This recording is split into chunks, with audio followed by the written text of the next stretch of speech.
Hi, this is Dan Jurgens, and if you want to have a good time, keep listening to the Krypton Report. It's a bird. It's a plane. This is Jason J. Lewis, the voice of Superman on Justice League Action. This is Mark Wade, writer of Superman Birthright. And you're listening to The Krypton Report, the All Things Kryptonian podcast, including Superman and Supergirl. We discuss games, movies, cartoons, TV shows, and comics. Find us on Facebook, Instagram, YouTube, and Twitter.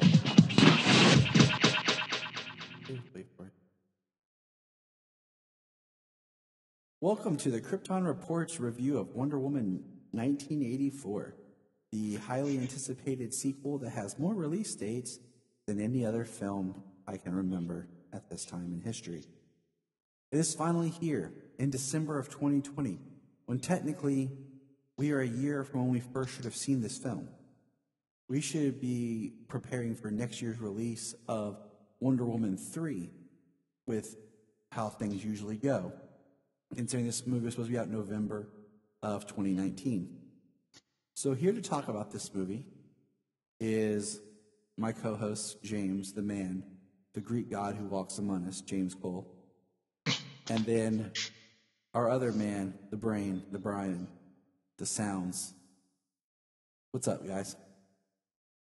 I think I'm kind of like Danny DeVito in Hercules, the animated movie. Like I'm that guy. That's who I am. Good old Phil. Nice. Yep. That's Phil's boy. That's how I'm going to refer to James from now on. That's Phil's boy. Nice. All right. So for this discussion, we're going to say a couple of things. One, Justice League doesn't exist. We're going to say that because as we get into certain things in this aspect, I think we're going to compare it to what we've seen already. And knowing that a lot of the DC filmmakers have come out and have kind of disassociated with Justice League and have supported Zack, we're just going to pretend that film doesn't exist. We've yet to see that film. Okay? Yep, Justice League's not due out until next year. And really the only comparisons for this movie, I mean, maybe the Wonder Woman as she's been portrayed before, but mostly Wonder Woman 1, because the same crew, same director, yes. Same actress. Yeah. That's about it, you know what I mean? You know, James and I revisited last month for Thanksgiving the first Wonder Woman film. Today, Selah, I was sitting around, I revisited the last 40 minutes of BVS where Wonder Woman is in action, just to kind of feel some things out. And I do want to point out, before as we get into this movie, like tonality, I kind of sketched this out. I was thinking about this, because I think it's going to be something we're going to kind of reference. If you look at the DC films, you have Man of Steel, BVS, Suicide Squad, Wonder Woman. Later in that cluster, you'll have Zack Snyder's Justice League. But then they released Justice League. I'm going to use that to help distinguish it. And that's kind of like this defining line, because that's where everything got mucked up. And we had a new kind of producer, crew, head of Warner Brothers. They changed the focus.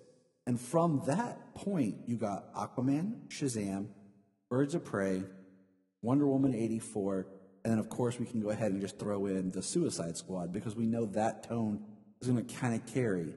So think about those clusters at times as we discuss this movie. Because I know that this movie, I mean, go figure, it's a DC film. It's divisive. I mean, people... Imagine that. You know, I'm going to say this. To me, after I watched this, the first comparison that came to mind was Batman and Batman Returns. With that being said, the idea that the first film, they have a director, and the producers have a little bit more input, shape, form. The second film, because the first was successful, they allowed the director to do their thing. And I will say that this film is more of a Patty Jenkins film than the first one was. And I think that's part of why we see some differences in scope, tone, and story pattern.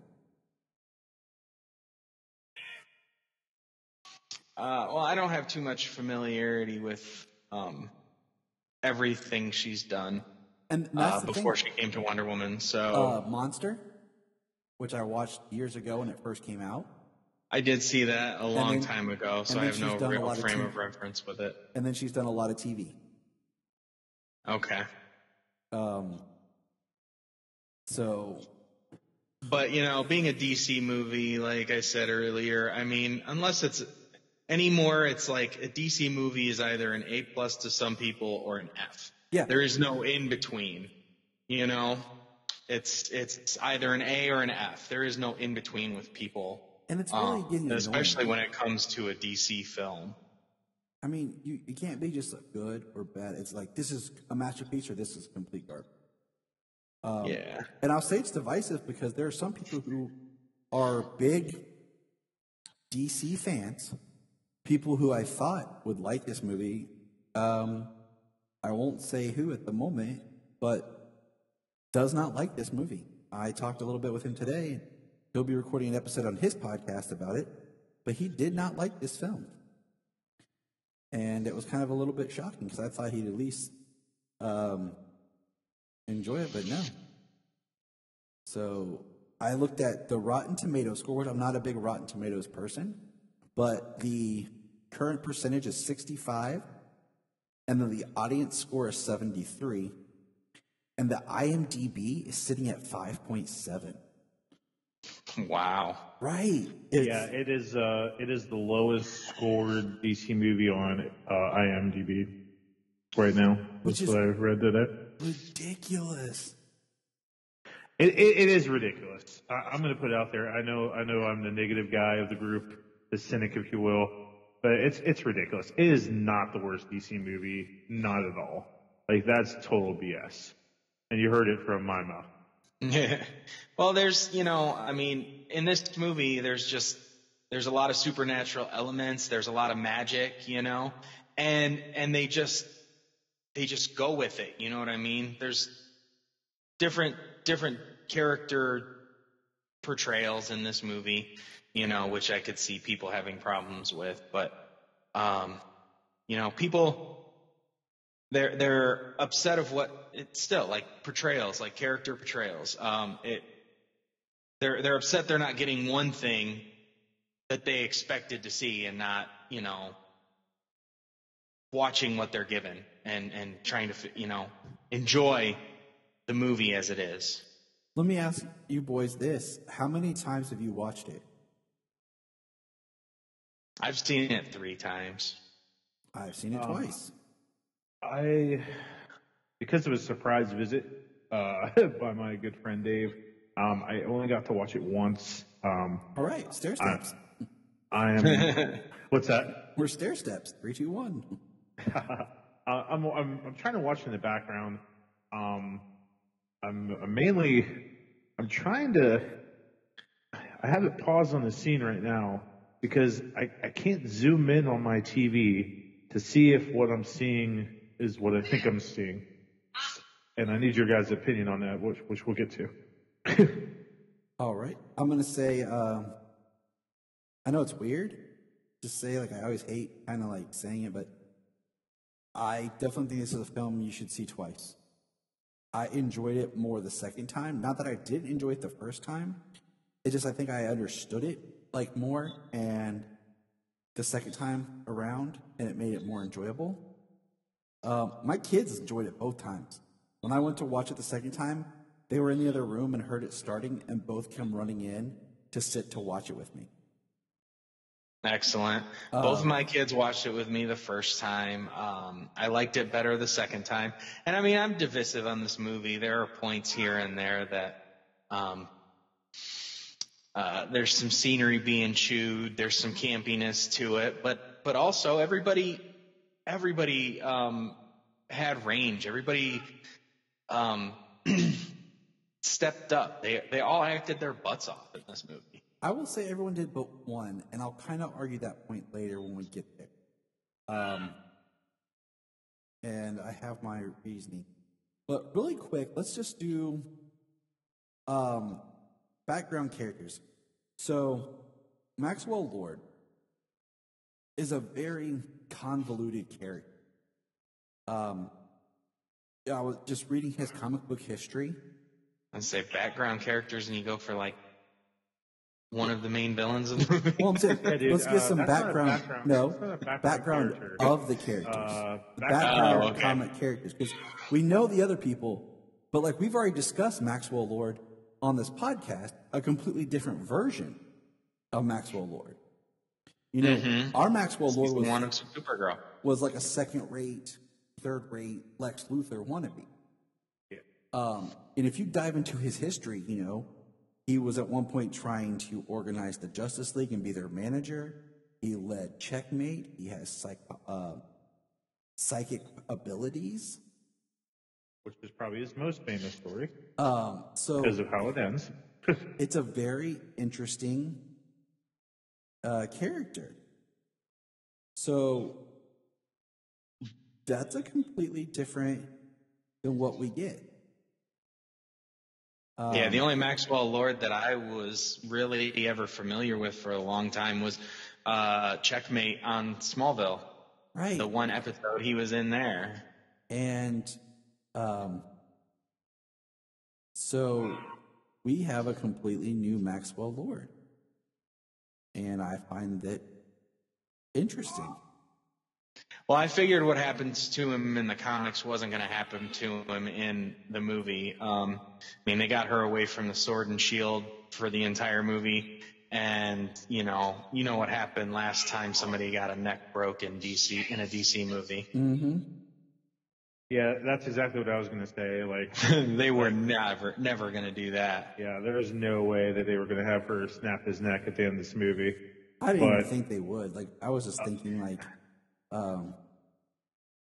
you know, they got rid of the Sword and the Shield because the Sword, one, she lost it last time, but they wanted anything that was more violent and male related. I still would have liked something different than what we got. I would have liked to fight. But, you know, that's just me. And then Cheetah, the other main villain, and I think if there's one thing I think this movie falls short is we don't get enough Cheetah. Or should I say Barbara? We were Jean. cheated. We were cheated out of Cheetah. I think cheated out of Cheetah. Yeah, I do think that the best person who could have used more screen time was Barba. Kristen Wiig, she killed it this whole movie. Being demure, Barbara Minerva, you know, where nobody noticed her, to after she got her wish and then she started getting dark. Like she really brought it on all senses of the word in this movie. And she was the actor that I was most worried about because I had never seen her do anything that wasn't very Kristen Wiig. Like, where you're just like, oh, okay, that's how you're gonna go. Okay. Which a little bit of that came through in the early part of the character, Which was before fine. she made her wish. Which is fine because I can totally see the early, like, her. Yeah. So. And then she really turned it around. She was gaining confidence, and then she started getting violent. With the drunk guy at the park and on the street. Have you guys seen the memes that said, "Oh look, did you see Joss Whedon's cameo?" I And it's did that see guy. that. I did see that. I wasn't going to bring that up, but yes. That just Yeah, made me I laugh mean- hardcore. I mean, I think Kristen Wiig did fantastic as Electro 2.0. You know, she really did well as Electro. Okay, I mean, so Cheetah, and with that, she stole the show from me. Like She I was, thought she was one of the best I parts was of the going movie. to say that is a trope. Okay, I give you that. it is. Now, if I was looking at the framing of this movie, tonality-wise, I've seen it compared.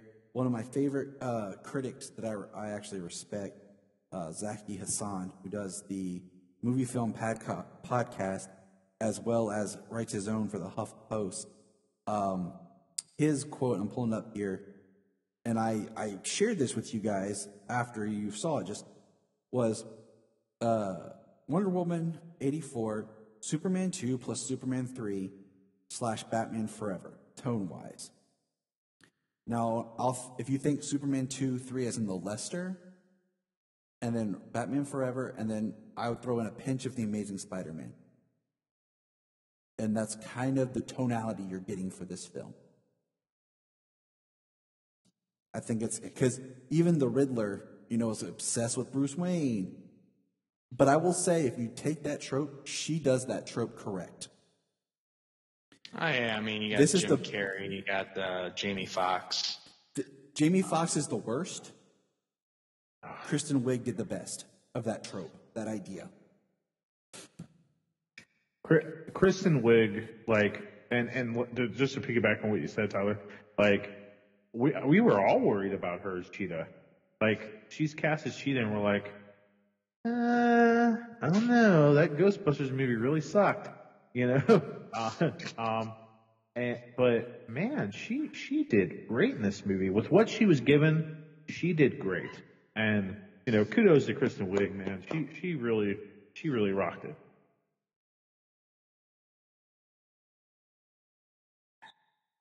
Yeah, she definitely could have had some more screen time. This was a filled out cast, though. I mean, with Gal and Chris Pine, Maxwell Lord, Kristen Wiig, and then just everybody that they interacted with. How big Maxwell Lord's plan ended up becoming. Yeah. He reached to all over the world. So, I think that's a lot of the generality I can think of before we dive in and actually start with the film. Because, the cool thing about we all of saw course, this, in the 80s, right? He's an oil tycoon. We all saw this on HBO Max. Bryan had plans to go to the theater, and I know, James, you had talked about trying to go to the theater. I knew for sure I wouldn't be able to get to the theater. Yeah, we're going to the theater. We're going to the theater tomorrow, actually. I don't know if it's my mic or my setup, but James is cutting out on me. Check it out on the big screen. Could be his internet. Okay. So let's talk. First of all, let's start at the film. Wonder Woman 1984. Do you feel that this film really had to be set in 84? No. I was talking to some of my female friends today. They offered some really great opinions. And I got probably some of the best stuff from our good friend Christina Peterson. Shout out to Christina. And one thing she pointed out, and it's something I didn't really think about it, is that it really didn't scream 80s. Mm-mm. You got a little bit of Wonder Woman in the mall, which is cool. You got some shoulder pads, you got some fanny packs, and then that was it. Mm-hmm. Other than that, there's nothing that made me see oh, this is the 80s. This could have been the 90s. This could even been present day, for gosh sakes. Yeah. There wasn't. Besides the beginning stuff, and then Chris Pine getting to experience the world in the 80s during his montage stuff, the clothes and the hairstyles and breakdancing and, him seeing the world, escalators and subways and the Smithsonian Aerospace Museum and things like that. That's as far as... This movie was not preoccupied. That's as far as the 80s. 1985. It was just clothes and hair. That's it. I wish I'd been 85, but why 84? I looked Cheetah, Barbara Jean was created in 87, so that could have been kind of funny, Wonder Woman 87, because they don't even really use the Cold War that well, in the background. They bring it up, nope, but it's not really utilized. Here's what I've been kind of able to put together. One, it's far enough from the first film to give her time and to get a little bit closer. We're still 30-some years from BVS, because technically BVS was supposed to be 2015. Snyder said that. So we're still 30 years away from that film. we're in a period that feels nostalgic and that we're close to, but still distant. The other thing I thought of was, and I don't think this is, the 80s was a time of greed. And Maxwell Lord is that character. Like, he's the most 80s character. Like, you want it, you take it. Money, greed, excess. Oh, yeah, the TV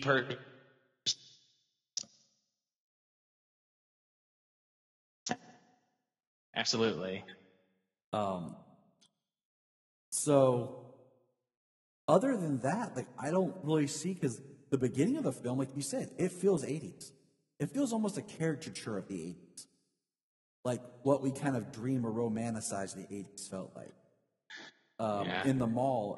But then there's no 80s music. The one scene where they play Xanadu at the party. But even then, it feels like it could be a remix of it, We live in such a culture now where everything's such a throwback and a retro that even the fashion, the style doesn't hurt as much. Yeah, they didn't have Blue Monday in there. So from the trailer. Where the heck is that song? Where the heck is that song? Think about only in the trailer. And I've said this for the longest time, that this film would be the linchpin in the 80s retro hype. Like, when this film was done, we'll be done with the 80s. I think the height of it was when Stranger Things came out, and everyone's like, yeah, the 80s. Ooh. And I think now we're like, okay, we're done. Like, Stranger Things and the Goldberg. Like, let's go explore the 90s, man.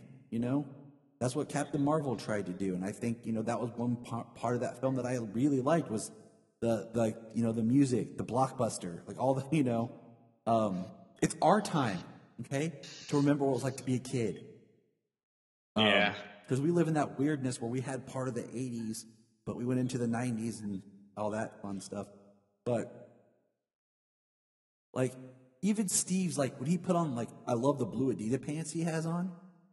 If he would have wore, like, a blue Adidas suit, it still would have looked modern, because that suit is, like, classic. Like an Adidas tracksuit, you'd still wear it now and you fit in. Oh, man. You know what I'm saying? I don't know about that. I would rock that suit. Dude, all he did was put on the blue pants. But you know what I'm saying? Like, yeah, then he went back to just the windbreaker tracksuit, which that is like, But even then, it doesn't hurt as bad as, like, those yellow pants and everything that he had, and the parachute pants. You're talking about the Steve's his dress up montage. That was really funny. Nice mirroring of Diana's from the first one, but this time, like,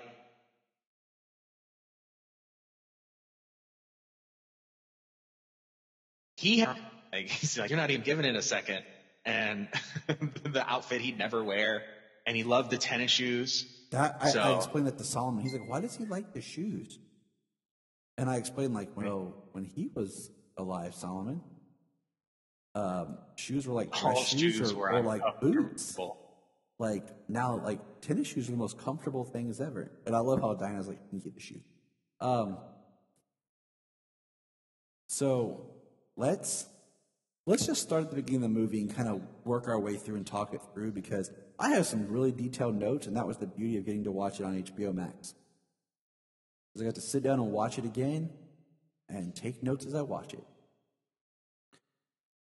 The film opens with young Diana in a competition on Themyscira. It's great. I love seeing all the Amazons back. It was nice. It's nice all their training, they do things like those games and stuff.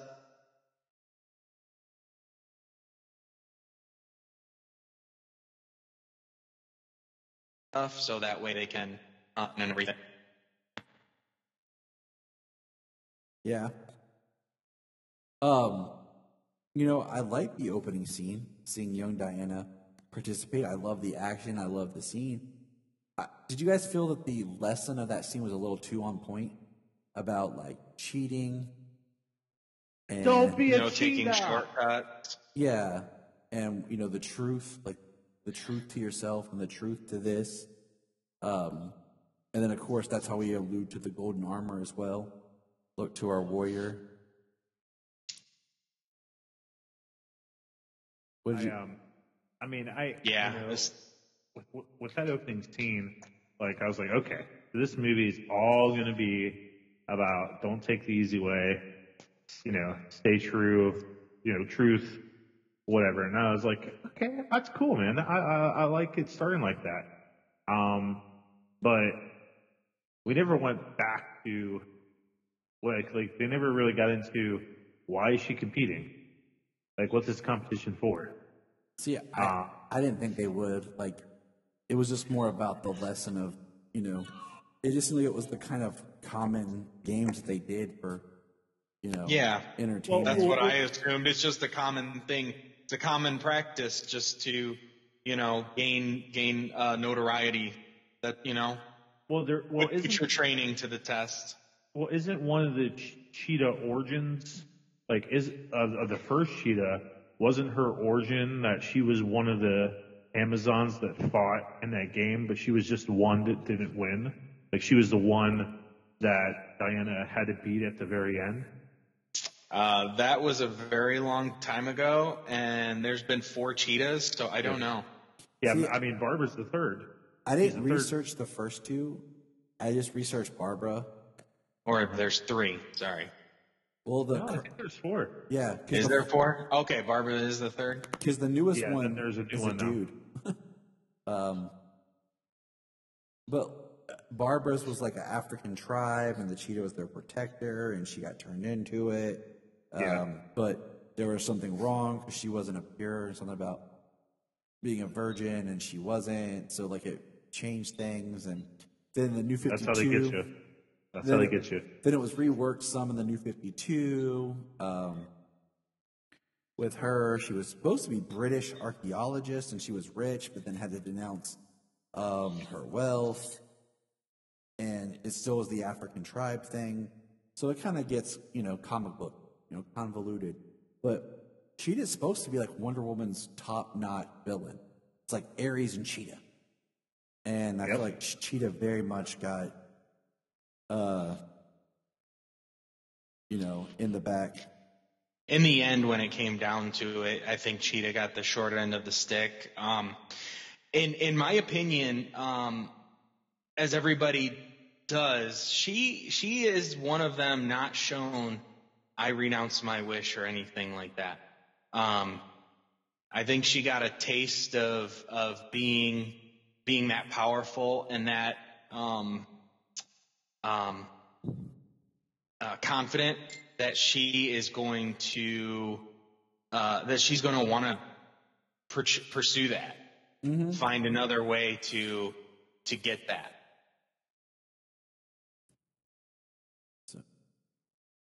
Okay. Did you feel like the movie felt too long? Like the pacing was off? Sure did. Absolutely. It didn't feel too long for me. I mean, 2.5 hours isn't too bad for me. I did feel a little bit of pacing here and there. It did slow down a couple of times. It felt a little long the first time I watched it, and then I felt like the second time it went by faster. I think especially the first. I would say too. I made some marks in my notes about like the hour mark, and I think part of it is because that first part of the movie, it's over an hour long. Like, building up to like her and Steve together actually going to do something. It's a long time. And that's so. We have the opening scene of her, like I said, the Amazons. And the next thing is we get to see her in the 80s. And we have the opening mall scene. And we have these like really interesting montages, like these dudes speeding, and they go to hit, and you see her foot kick the car. And we see her save a bride who gets knocked over a rail. And so she is actively doing things kind of in the shadows. But it's interesting that she's wearing her outfit. We have that line in BVS about she walked away from mankind 100 years ago. And I kind of feel like that's like she walked away from being like in the spotlight, being kind of really seen It was kind of what she was alluding to. But I almost kind of expected for this film to almost do like a different armor or something more along with what they did in Wonder Woman Odyssey, where it's like the black leather jacket, like the black pants with like her red chest armor and everything. Because that scene where she shows up at the mall, like it is bright. I mean, I love the vibrance and brightness of her suit and colors in this movie. We do see her take her tiara off and throw it and break all the security cameras, but like she is clearly visible and people are seeing her. You know, it's the 80s. Not everybody has a camera. There's not as many cameras, or there's no picture. You can't take a picture with your phone. So unless you actually physically have a camera, nobody's gonna be able to actually snap a picture of her. That scene in the mall, how did you guys feel about that scene? So I watched it the second time because the first time it felt a little like the action, like the physics and the way she used the lasso, pulling people and stuff. Like the lasso is magic. It does a lot of things, but the way she was throwing it and the way like she was jumping off and grabbing and swinging and stuff like that, like she was sending the lasso where she needed to go to kind of do swinging and stuff like that. I mean, it was a lot of aerial acrobatics in that scene, but the second time around it looked smoother than it did the first time around, in my opinion. What was your takeaway from that scene, Bryan? I mean, I'm watching it now the third time because I started the movie in the background when we started talking, but I guess you're going through the whole movie step by step again. So I rewinded it. I really like this scene. You know, I thought her costume needs to be bright. If she's going to be a symbol for hope, her costume needs to be bright, and her costume looks really great. I like seeing her interact with little girls and smiling at them and like, hey, you can be a badass too. And that's so important. I felt that this scene was probably one of the best scenes of the whole film. Because it shows Wonder Woman kicking butt, taking names, and being that symbol of hope. And I liked it. And like, I felt like the first act, if you will, of this movie was very well done. Like the build-up was very well done. But had I known that we would not see any action whatsoever for another hour or more, which I know now, it makes it kind of sad. But I loved how she winks at the little girl. I love how the guys are just really scared of her. Like she's gonna kick her butt. But being the critic I am, I felt the lasso physics in this whole movie were way off. Like there's so much lasso in this movie, so much lasso. Well, that's her weapon. Like they wanted to peel it back to just her only weapon. It's basically her idea. Her weapon is truth. And fair enough. And whatever. The lasso is. So like, how long is this lasso? Like it seems to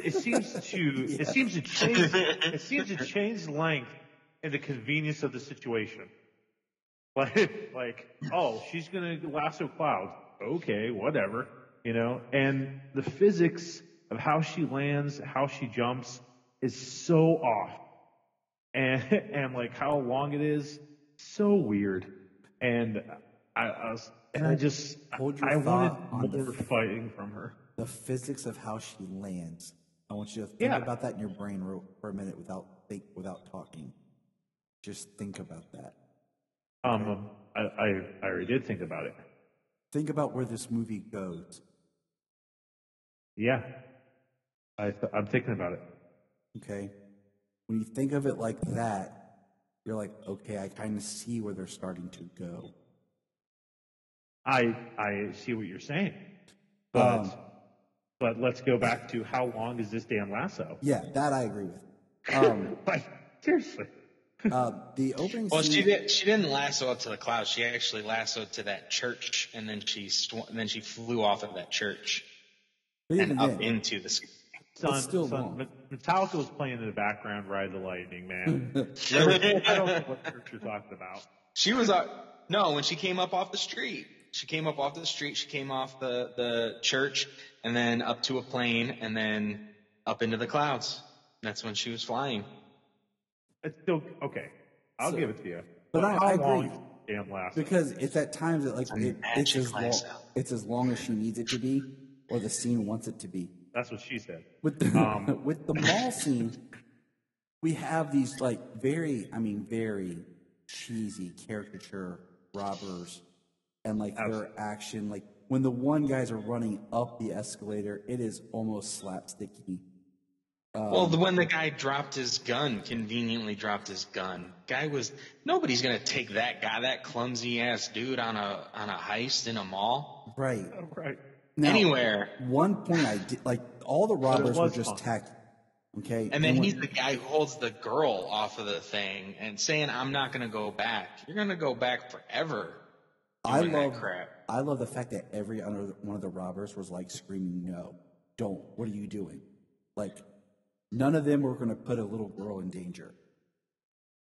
I mean, one dude's a little obsessive because he just yells, "No!" Like, so I just... They're all yelling. It was campy. It was really cheesy. But, like, I'm glad that they put this in the beginning of the movie because if they would have brought the cheesiness later on, it would have felt so out of pace. Because here's my thought is, the movie's set in the 80s, but is it trying to be an 80s movie? So I try to think about, like, movies of the 80s, and try to think about the way they did things, the way it was shot, you know what I'm saying? Trying to think, like, are they pulling... So not only are they saying it's set in the 80s, but it's an 80s styled movie. And I kind of, like, rolled with that in my head when I went for the next, through it again. But I love the interaction with the girls. I love... Well, I think that's a quote from Patty, though. Like, making it a movie like it was made in the 80s kind of a thing. I've tried to stay away from a lot of that right now since the movie came out. Because I kind of want to try to keep my thoughts as much to myself before. But I think you're right. I think that was said before just not too long ago, before the movie came out. I like you said, Wonder Woman's being a symbol of hope, and she is. But in a way, this is supposed to be kind of Wonder Woman in the background. She's supposed to be hope, but she's not coming out like, "Hey, look at me." But we'll see. Because that was part of her she's art. In and out. She caught those guys and threw them down to the cops. And she was gone. Like, she didn't stick around. She came in, did the thing, and got out of there. So after that scene. We segue to Diana's eating dinner alone. And I will say, I like Gal, okay? But I love her in this movie. Just as an actress, as the character, it's like this movie, she has it. There's a different spark to her in this movie. I love this version of Diana that we have in this movie. Well, she's been they have her apartment scene when she gets home, and she's got pictures. She's got pictures with the guys and them after the war doing things. I love Charlie getting married, and old Etta in like the 50s. So like everybody she knew when she came here is now gone. So she's totally alone from everybody she knew. Everybody she knew when she came to this world. And she's been romantically alone since Steve died. So I'm glad. Okay. Even to her, it's even to her, 60-something years is a long time. And then after everybody else has passed away, we saw them in World War II liberating a ghetto.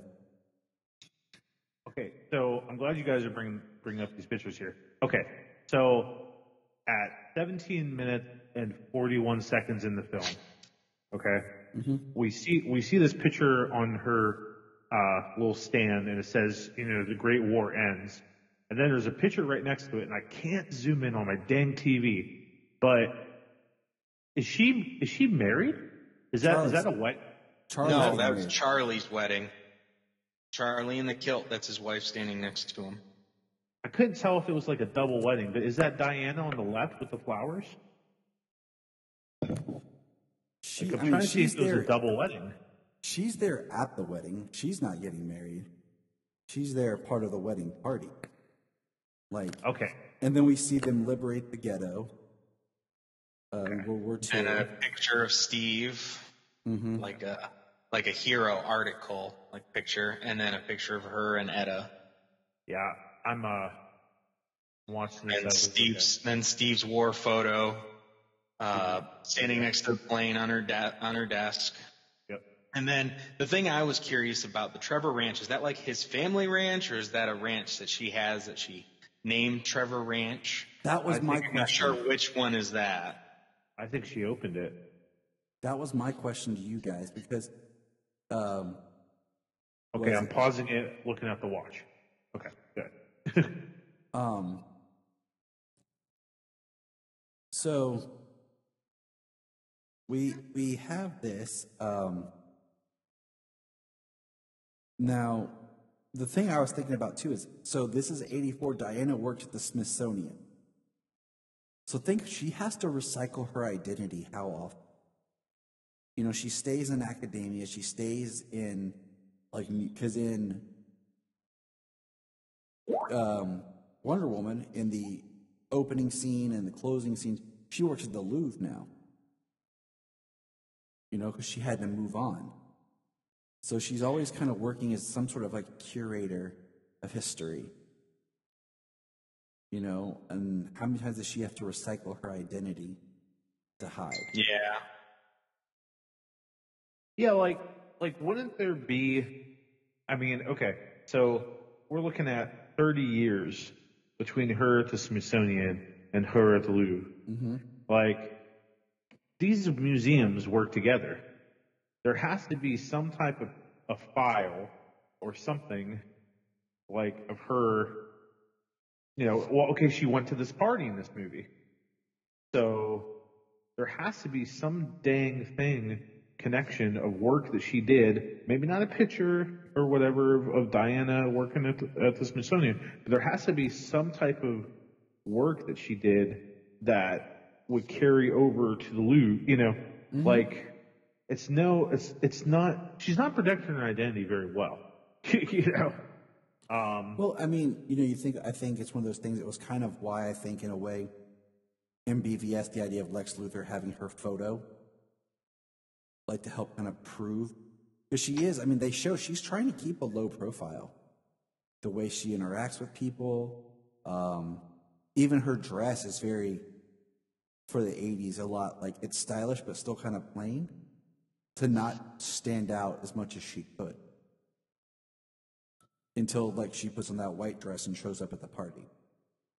Yeah, that was my thing. Why is she going after Lex? Why is she going after the photo? Because it's an original photo, and it's proof that she's, that she's not just human, like she's trying to be. I figure she probably adopts maybe Diana Prince, for lack of a better term, the second, the third, as if it's a mother-daughter thing. Changes her look up a little bit. Now, when we get introduced here to Barb, like we talked about, very impressed by Kristen Wiig. She's power walking. I think it's kind of important to think of how her steps are. She's power walking. She's wearing this very kind of dour outfit. And she shows up, and we already pointed out the trope that she falls into, but she's a gemologist, cryptologist, cryptozoologist, part-time geologist.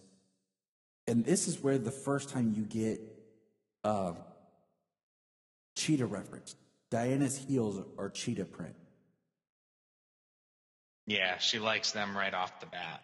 So there's like this little thing throughout the film. There's like 4 encounters where a cheetah is alluded to. Diana's shoes, Steve's shirt, the D-bag's tie, and Maxwell Lord's rug.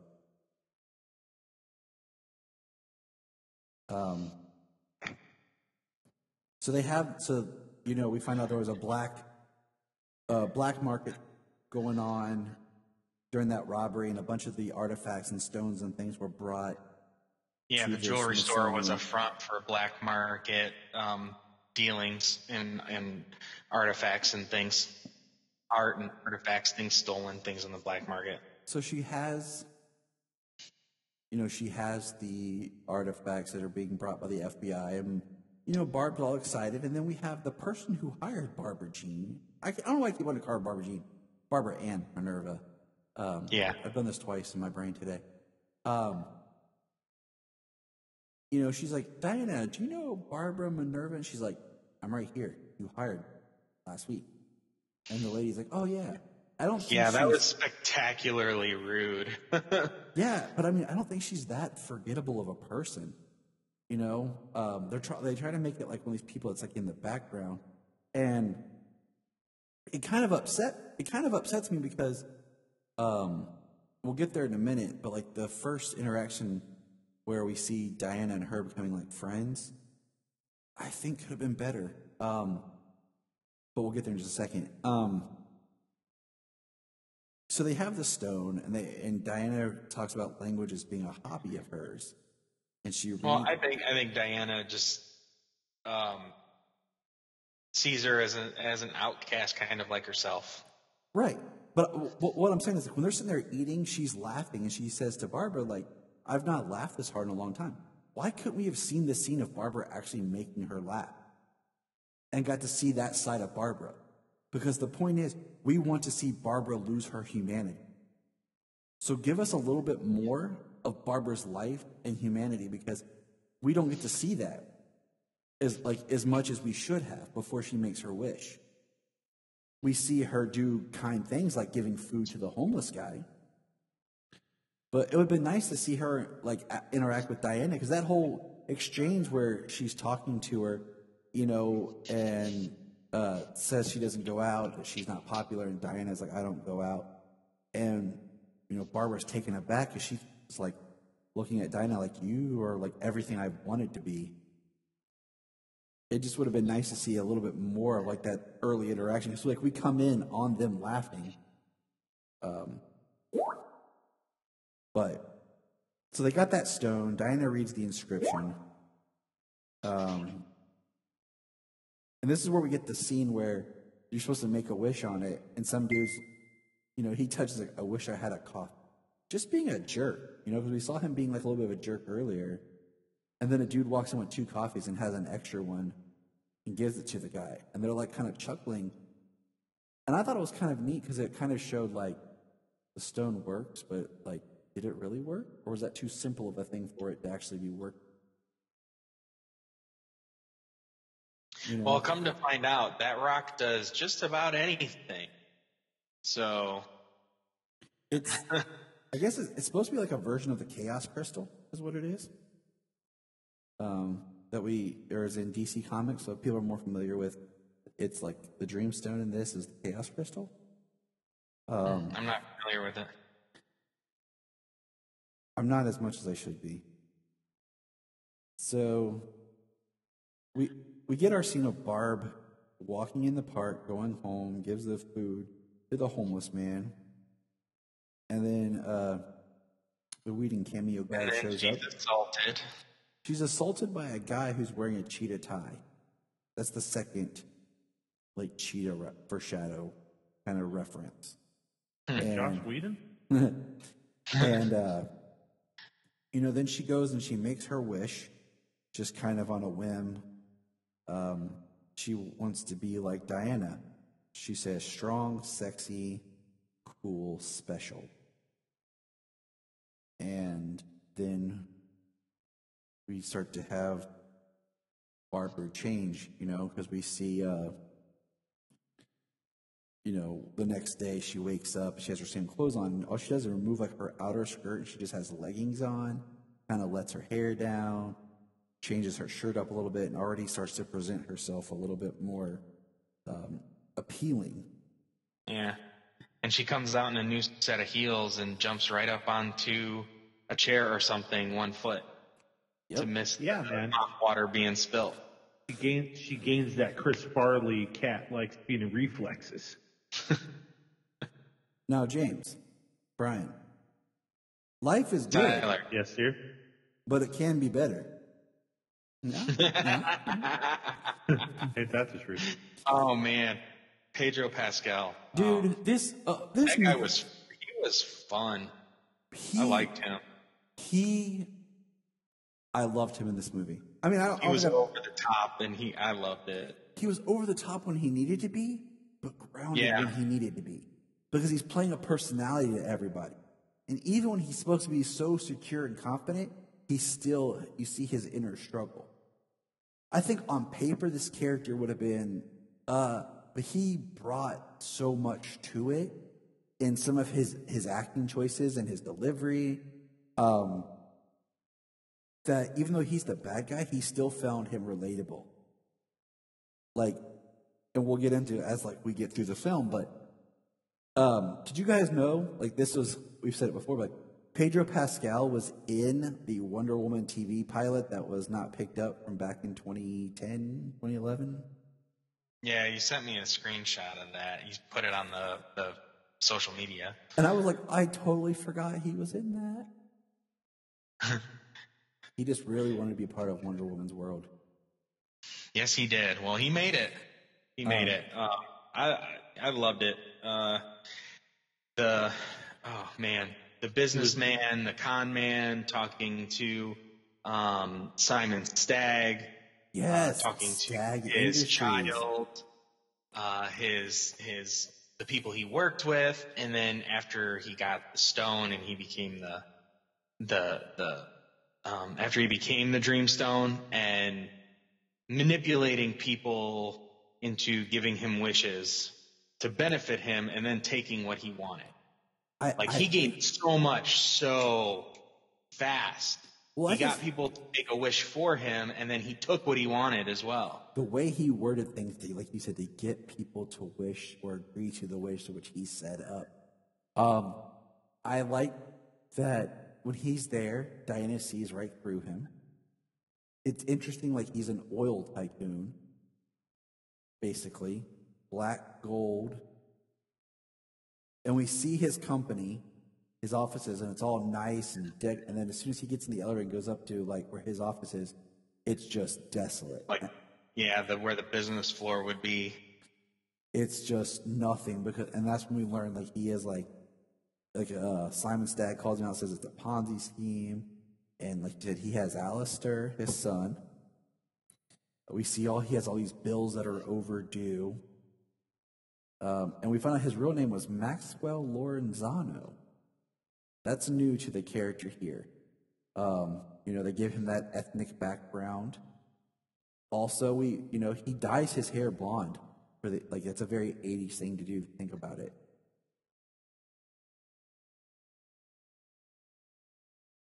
Yeah, and that big comb over he's got, and his suits. Yeah, very 80s.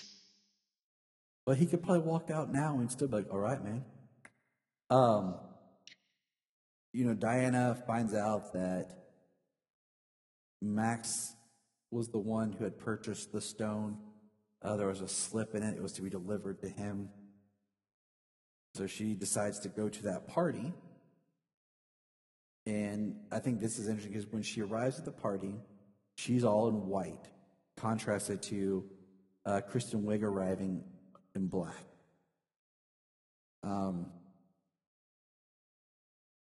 course, Max wants to romance Kristen Wiig, Barbara, to get to the stone, and he takes the stone. And then, like you said, he wishes to become the Dreamstone. And when doing so, the stone disappears and leaves the golden ring that had the Latin inscription around it. On the outside. Yeah. But had the language of the gods written on the inside. We'll get there. Which is, yeah. We'll get there. So, the next person to arrive, this is going to be our big talking point. I know this. James, go ahead and say what you want to say. Before we get there, I would like to say something. I would have liked something in the film about like how Max found out about the Dreamstone, like how, because we know he's looking for it, we know he knows it exists, but how does he know it exists? How does he know what it is? Where'd that come from? All they give us is he's been doing research on it for a long time. He's got a lot of research on his desk when they get to and find the ring. Yeah, I mean it's shorthand.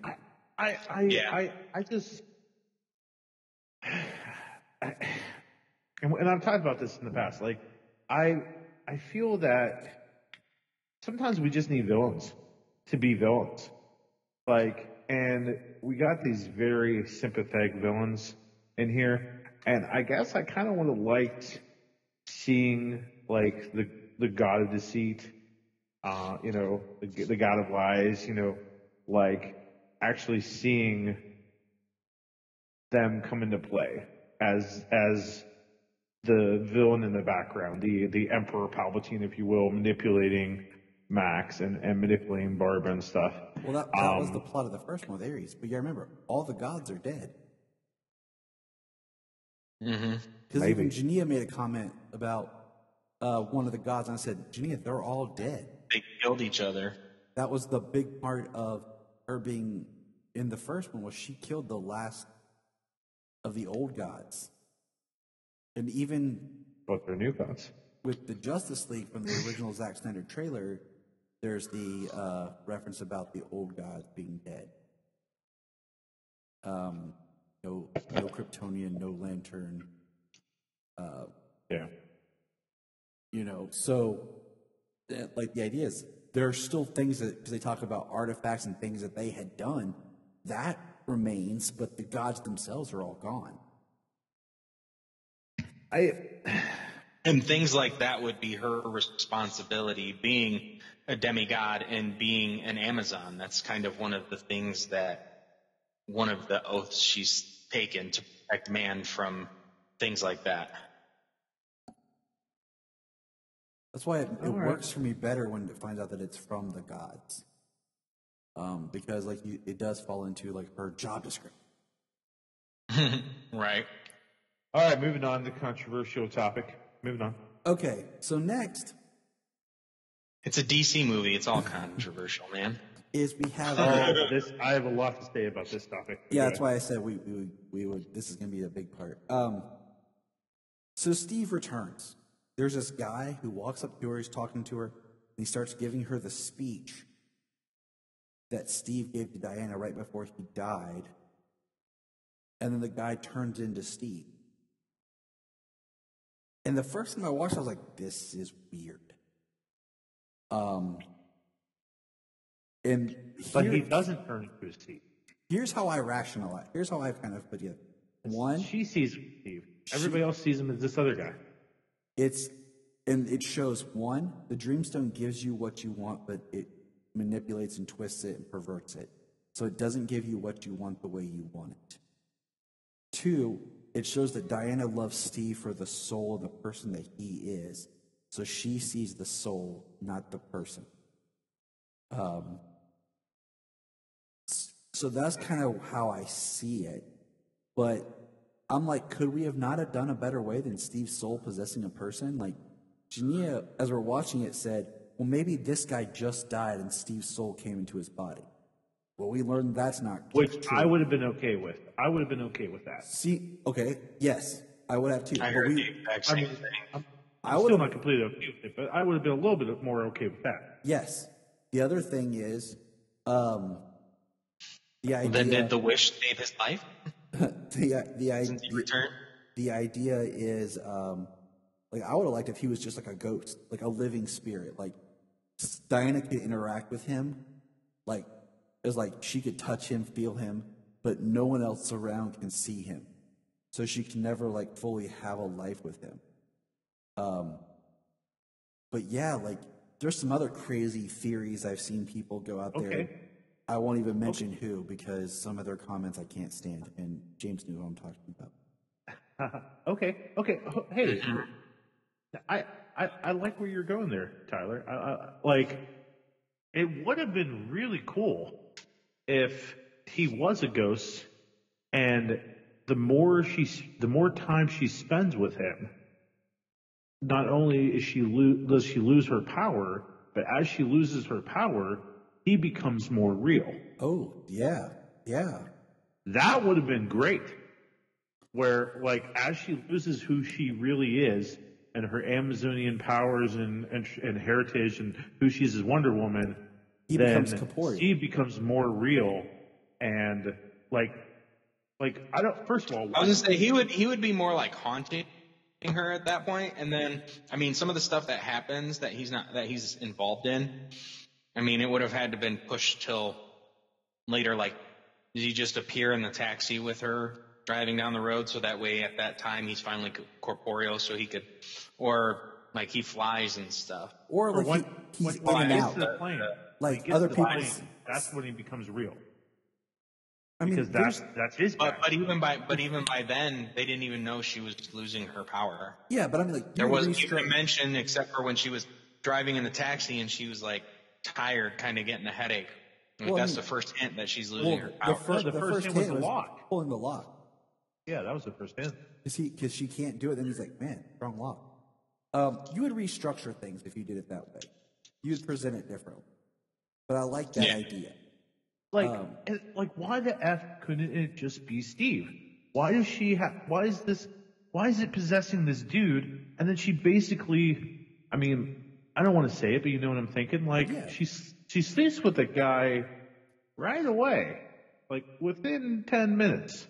She sleeps with this guy, and the real guy did not give consent. And why is she not more freaked out? Why, like, she is so, like... Right. They set up her loneliness and her isolation, and I understand that. Because it's not till the next morning where she makes the comment, like, I'm going to find out how a stone brought my dead boyfriend back. And he's like, yeah, let's do that. Yeah. And I'm going to say, with Steve, like, you know, when he comes back, it's supposed to be a reverse fish out of water. Like, now he's the fish out of water.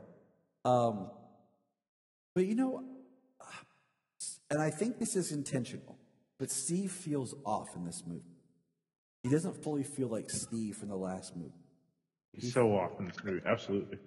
And, you know, it's not even just being a fish out of water. He just feels not Steve. And I think that's supposed to be intentional. Like, she has Steve back, but it's still not having Steve. Well, then he was on the mission to stop the war. Right now, he doesn't have a mission until they find out what's going on with the stone, until that, you know, after they wake up the next morning and he's all jacked up on caffeine and sugar from eating Pop-Tarts and drinking coffee. 3 pots of coffee. Yeah, he's all jacked up and everything.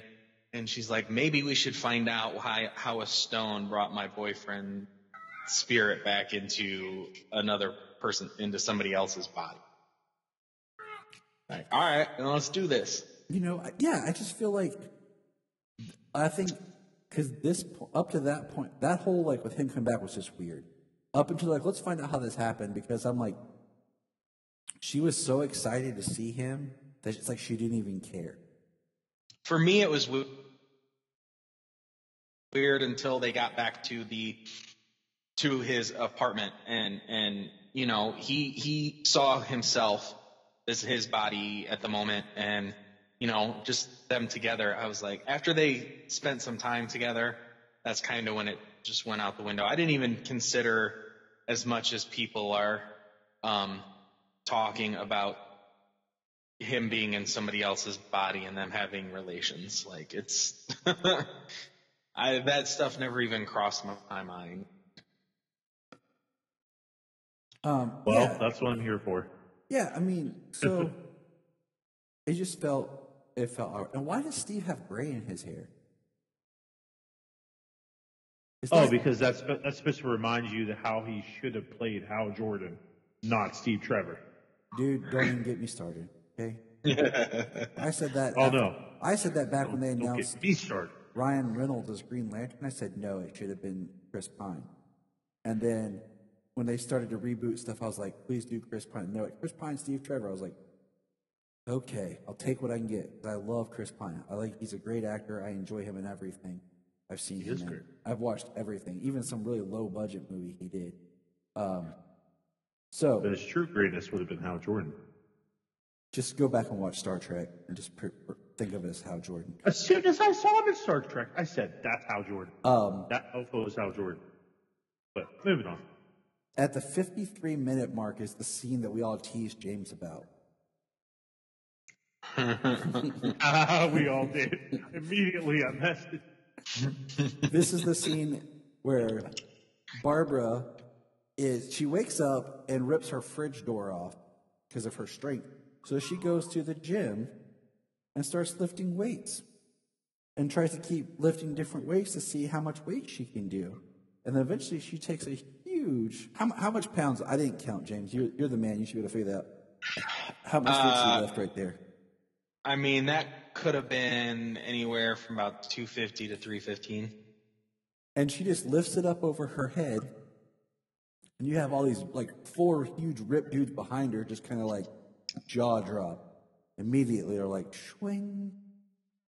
I laughed at all the 80s workout gear, men and women. Oh, dude, I loved it. So I just, the dude with, the really high socks and the short shorts riding the bike behind her just made me think of Borat. James, I didn't know you made a cameo in this movie. He's everywhere. You didn't know that? And then we have the montage of Steve getting dressed, which I think could have been funnier. I don't know. So much funnier. He one scene has him in a cheetah shirt, which is another kind of cheetah reference. I said earlier, I like the blue Adidas pants. I wish he would have wore those, but he did it. He went back to the same track suit, windbreaker suit, which is just kind of bland.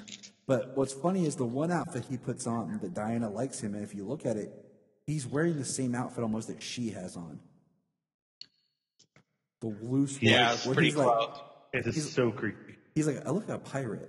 It's a loose white shirt. She said, there you go. Listen, I like that. Looks good. He's like, I would absolutely never wear this. but I did love the Eddie Murphy Raw outfit. Yes. The red and black outfit. I love that. Everybody parachuting now? What? There was no Michael Jackson jokes or reference. You know why he kept that American flag, the American fanny pack? He called it an American issue travel bag. Yes, it would make sense for someone who died, and then for America as a war. And I love how he's like, "Can we keep the shoes?" She's like, "Yes, we can keep the shoes." He was excited to keep those Nikes.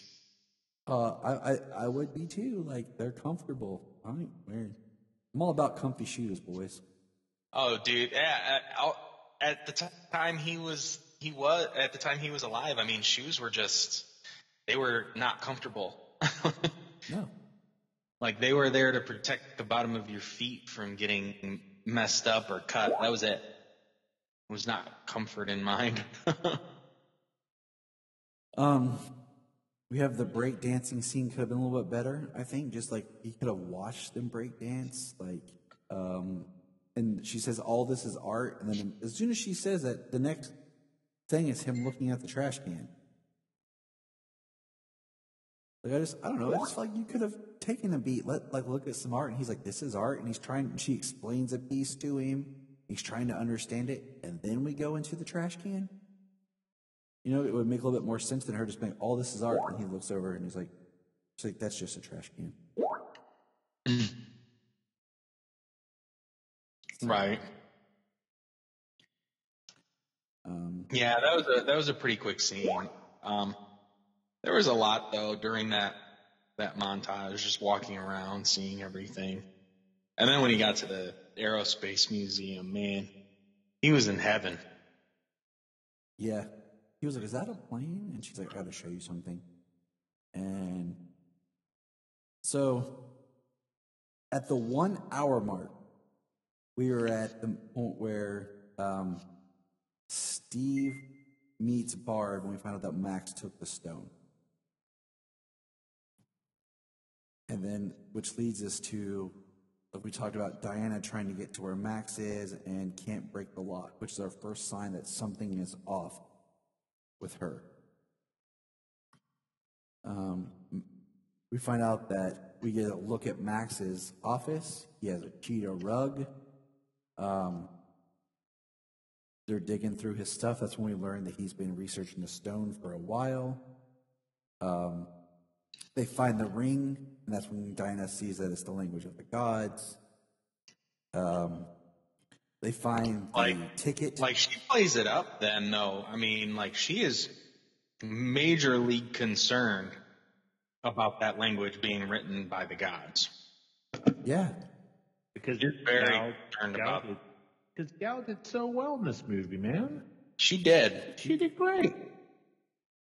This was her best diet. Steve finds out there's a.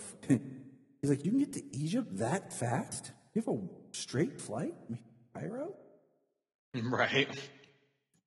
And then we get into this scene, which is they go and they take a fighter jet to fly. I don't even know. Could a fighter jet make it from DC to Egypt? No, probably not. I don't think they have enough fuel. They're not built for long term. That's why they take off of ships. Yeah. I don't know if you know this, Tyler, but sometimes these comic book movies aren't realistic. This is pure science and truth, Brian. There's no fiction here.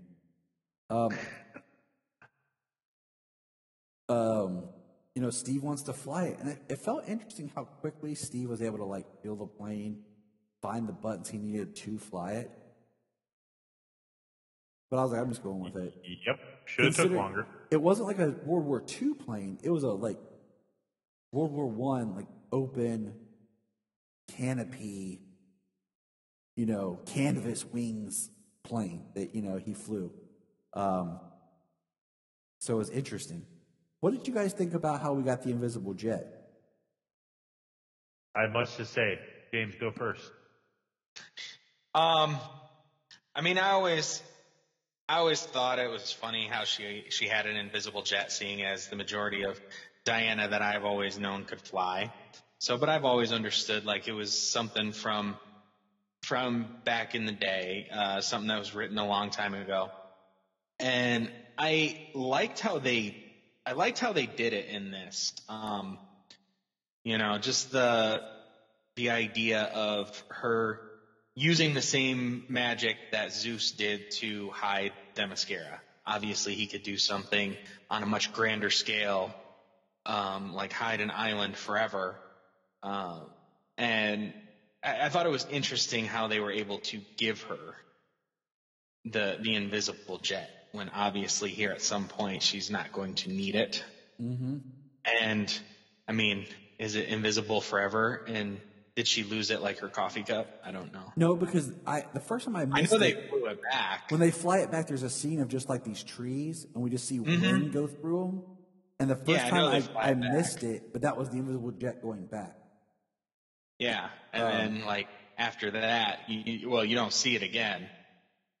Exactly. So does she have the invisible jet hidden someplace now? If that's her, if that would probably be my thinking. All right, a jet, you kind of know where you left the jet. You know what I'm saying? So you can go back and get that thing and take it someplace and hide it. You know what I mean? Because you can't leave an invisible jet. Somebody could seriously run into that thing like the Flash did on Crisis on Two Earths. Yep. And just smoke themselves and knock themselves unconscious. All right, Brian, you go. You have things to say. It was very nice fan service to see the invisible jet.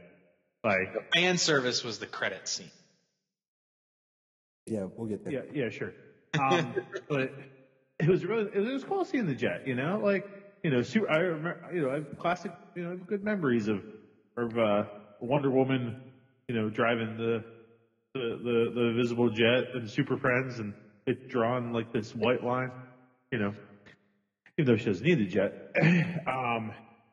My main thing here is, whoa, come on, guys. You're telling me the Wonder Woman has the ability to move her hands around and get this invisible thing and then make things invisible. Where the heck was this power in Batman versus Superman? Why would she have needed it? Why the heck didn't she use it to help Batman? She could have made the Batplane invisible. Why would it need to be? She didn't get there until the last second. Yeah, she could have made something invisible against Doomsday. You act like she can just blink, like it's a complex magical spell that she casts, and the only reason she do it is because Zeus did it.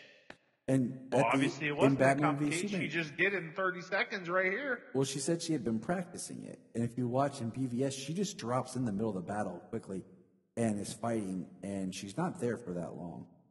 And while she was on that plane deciding if she was going to join the battle, she could have thought, "Hey, I'll make something invisible." But she wasn't on the plane; she was flying. She flew from wherever she when she's on the plane. No. She was on the plane first, and she was going to fly. She left the plane. She left the plane. But she left the plane to go back and help Batman. What would she have made invisible that would have helped? Her sword? She flew. Right. Yeah, okay. But if you're going to introduce an ability to make things invisible, and you're going to do this in a prequel thing, what is invisibility going to do in an all-out battle against this immense power? What you're telling me is if the Jedi can jump and run really fast and have utility belts, why doesn't Luke run really fast in The Empire Strikes Back?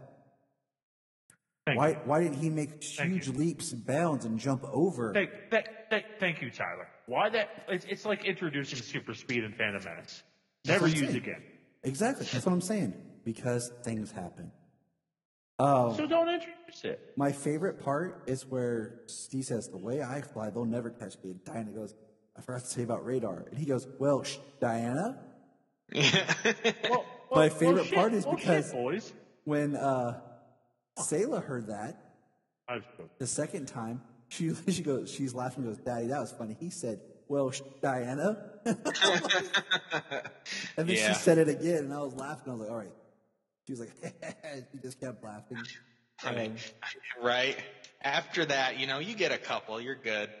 All right, now stop repeating it. So it's 4th of July. They go to Cairo, and we find out Maxwell Lord's there basically taking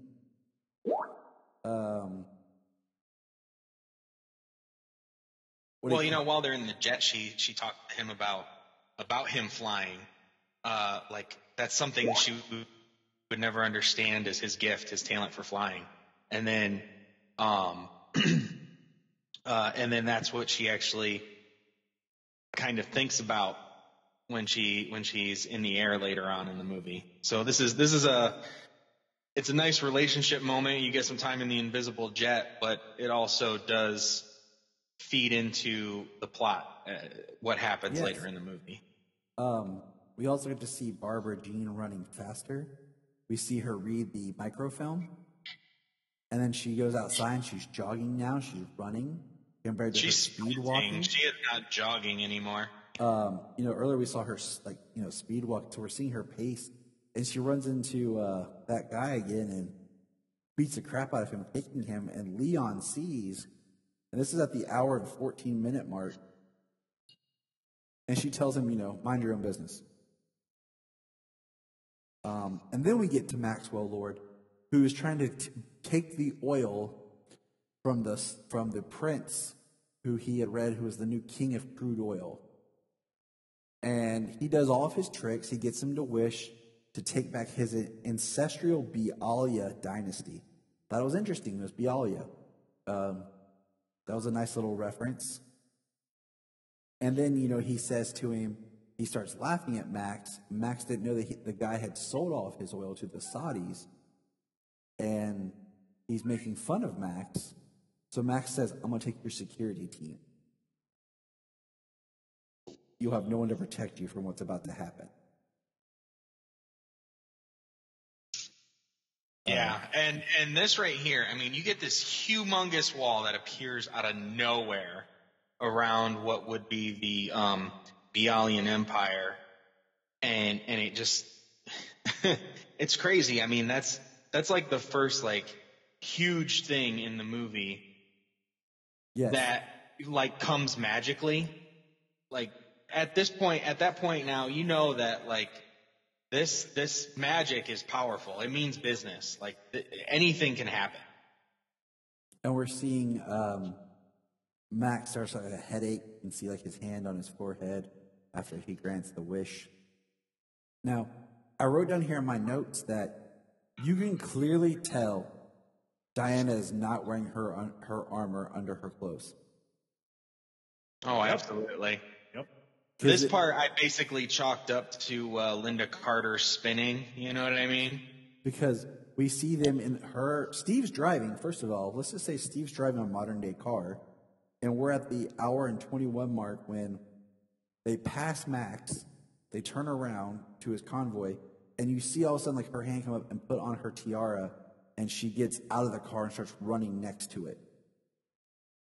And I was like, cool, but yeah, I go with you, like the spitting, because she clearly did not have her outfit on under her clothes. Oh, absolutely not. And everything she does in this action sequence, I love that Chris Pine as Steve is still just shocked and amazed that she just keeps doing so much more and getting so much bigger. Yeah, he keeps trying to, like, he helps her, like, he's trying to, but, like, I love when she rips off the steering wheel and tells him, like, the brakes still work. Yeah. And then they shoot the bullet at Steve, and she uses the lasso and catches the bullet. Right. I always wondered what happened to make that truck flip over the way it did and the way she flies through the air. But when she was underneath it and frickin' yanked that drivetrain out and it caught the road and just sent the truck flying over and her into the air, it's like, that is so cool. I mean, the action scene of her between the two trucks, and then, like, we see her actually get shot. Like, she doesn't stop the bullet. She gets shot in the shoulder. And,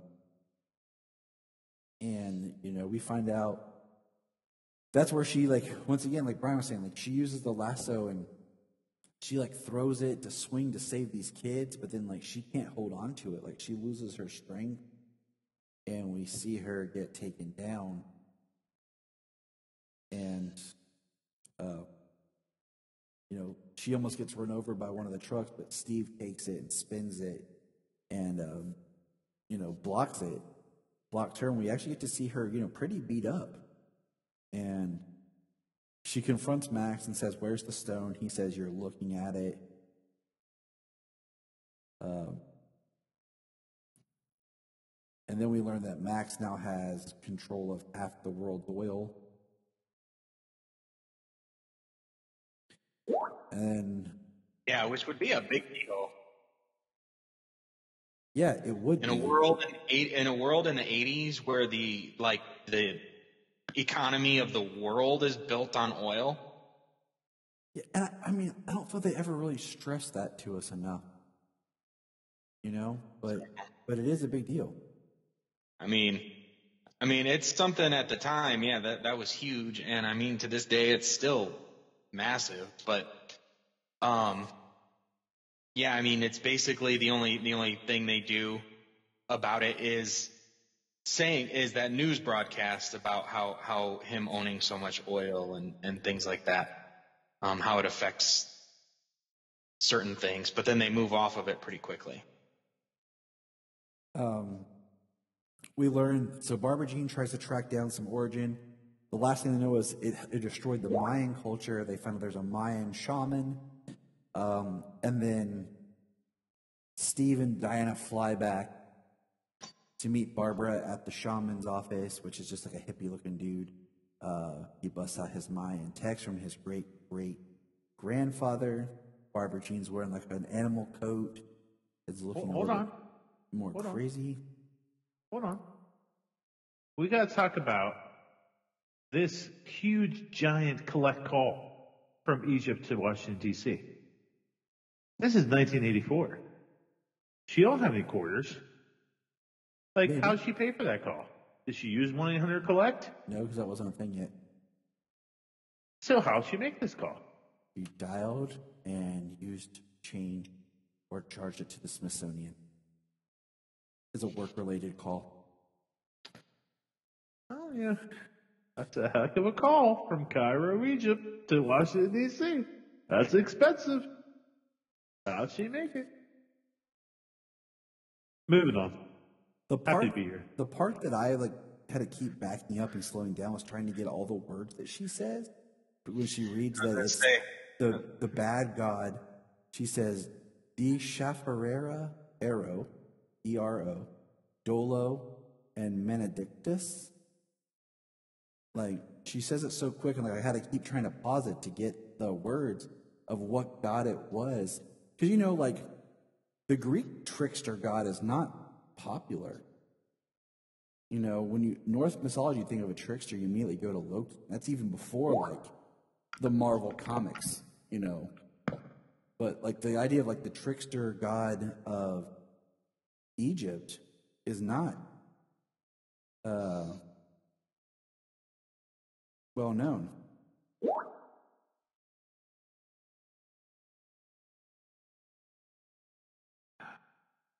Yeah, none of the names that she said struck me here as to what god this would be. They just called him the god of lies. So I mean, does that mean he's a trickster? Does that mean he's just he just deceives? I mean, none of the names she rattled off there meant much to me. I did watch them each time more closely to try and get them, but you talk about collect call, Brian. Weren't you the one who said something about it's a comic book movie and the jet can just fly there? Yeah, you got to go with it, Brian. Yeah, they got the one. You got to go with it, Brian. She made the call. You got to go with it, Brian. We learned that this is where we learned the idea you can renounce your wish or destroy the stone, and all the wishes go back. And then as they're talking about what to do, Barbara Ann is gone. And you keep doing that. I know. Stupid brain of mine. Is that Senka from Cool Runnings? Never mind. He's like, yeah. He's like, my great grandpa was mine. I'm just Frank. Right. I do think it's funny how big. No, Max I'm on the scene where Max is talking to his assistant. My bad. I mean, I just think it's funny. Max was like, my vitamins. He's telling people take biotin, do this. He needs his supplements. This is where we first start to see Max's eyes turning red, and he does. He's talking to. We find out he has his son again, and he gets upset. Like, why do I have my son again? How many? Weekends do I have him? And we see a montage of him talking to people, granting their wishes, taking things like the congregation of a church, of a televangelist pastor, his time slot. We see that this is important because this is our first introduction that there's a guy who he says, what do you want? And he tries to get him to make a wish. And he's like, oh, I already granted you a wish. So, the idea that you only get one wish. It's kind of important here. So why did Barbara get two? Yeah, we're getting there. She didn't. Yeah, she did. No, she didn't. We'll get there. Yes, I said we'll get there because I've kind of been back and forth. Steve is at Diana's apartment looking at things. He starts to try to talk to her. Steve is always ready to make the self-sacrifice play. Steve is always ready to let himself die for the greater good. Because him dead is for the greater good. This is where that sucks. We see Diana's little bunker, all her monitors, and we have the golden armor, and she tells the story of Asteria.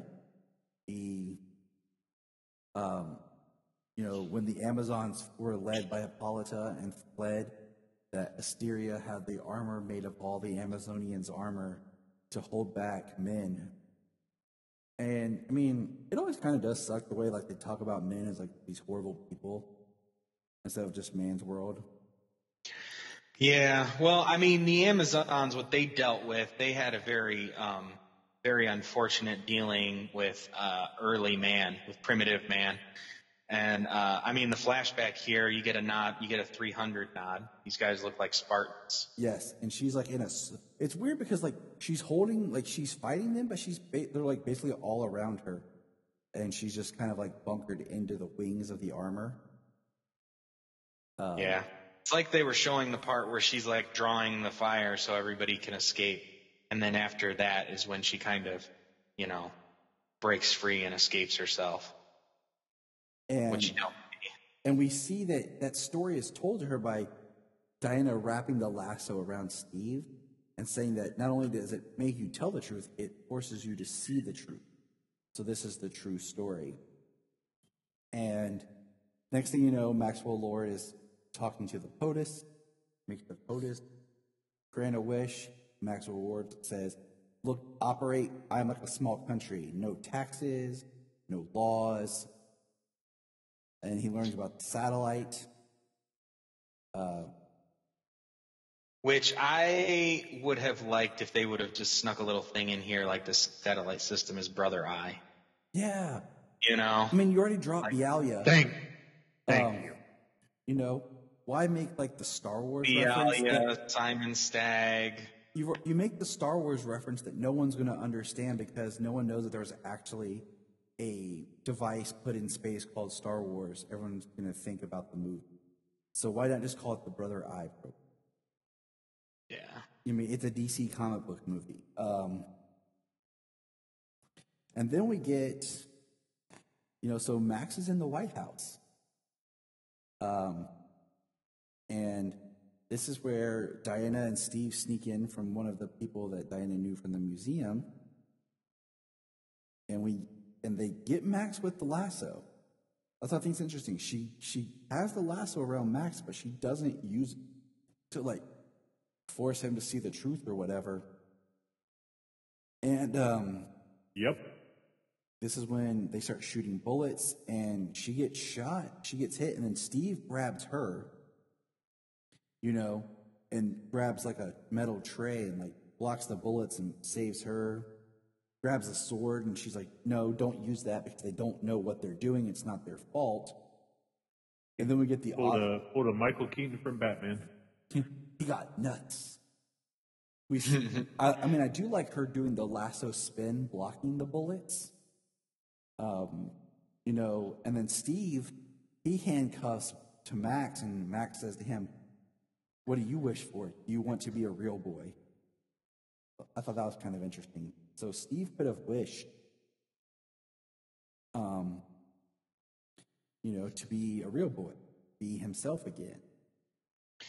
Well, just before this, they were talking about the discussion of Steve not existing, her renouncing her wish. And she said that's the one thing she can't. It's the one thing she's wanted. It's the only thing she's ever wanted for so long. And I've seen people argue this online about, all she wants is Steve, just in a lustful nature. But I'm like, she loves Steve. She loves him for the man he was, the person he was, his sacrifice, his warrior code, which is something that the Amazons held true to. He was the one that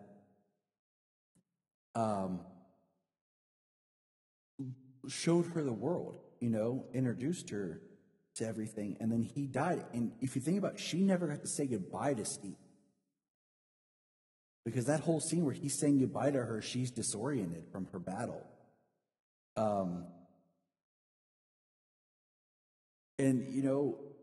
People, no matter who you are, you long for love, companionship. So why is it like a bad thing that her weakness is, like the thing she wants is for the person that she loves to be with her, that she lost? Yeah, she didn't even get closure. Like you said, she didn't get to say goodbye. I mean, I think about like in BVS, the last thing Clark says is he looks at Lois and says, I love you. that you're my world. And then he flies off to basically die at the hands of Doomsday, you know? And why is it that love is looked as a bad thing? You know, Bryan brings up a point of, well, how did Barbara know they were at the White House? I just chalked it up because that's where Maxwell Lord is, and she knew they were going after Maxwell Lord. So Barbara shows up and whips. Yeah, but how did she know the mask was there? Well, I mean, who knows? I mean, conveniently through magic. I mean, Maxwell Lord, who owns half the world's oil, has a meeting with the president today, just because somebody wished for it at a time. I'll just say it's a plot hole. Come on, guys. It is. I wouldn't even say it's a plot hole, because I mean, it could have been on the news. Like, Maxwell Lord is at the president, because the news that we see, they're following him. The media, because there's things going on in the background about this government organization wants to talk with him about this and how this happened. How did you get rich so fast? Like the things that he's acquiring is causing problems for him. It's not going super smooth, you know. And I mean, she could have followed Diana and Steve for all we know, because they're trying to get there. It's not that large of a plot hole. Like, it's easy to kind of rationalize, like, she would figure it out. Can we just talk about how, like, Diana gets whipped? I mean, yeah, Barbara's kicking butt. She's taking out all of the security people, and then she kicks Diana's butt. And I mean, one of my favorite shots though is just like, because she looks wet, like beat down. It's just when Diana's laying there shot, like scratched, torn up, and on the ground, and she has this thing where Barbara just points out, you know, like, you made a wish too. Yeah, and what's it doing to you? You know, Barbara lost her humanity, her joy, her warmth. She says, what's it doing to you? I did not really care for when Barbara's like, you know, people like you've always had everything and left nothing for people like me. I'm like, that seemed a little cliche, but whatever. You know, then this is where we have the scene where they go outside and we see the DC riot. We see people just going crazy, and you know, Steve basically pulls her to the side and is like, you have to do it, like, you have to renounce it. And this is like this scene right here where Steve pulls her to the side in the alley and's talking to her, and like, Jania was in tears. Like, she felt this, like, she could understand this, like, having to give up the person you love. And Gal's acting is so great on how she says goodbye to Steve, and he says, you know, I'm already gone. I had a great life, and you made it better for being part of it. And yeah, she says, I'll never love again, and he says, I pray that's not true. You know, and then she like kisses him and like turns away and's walking away, and like she's broken up, and then, you know, she says,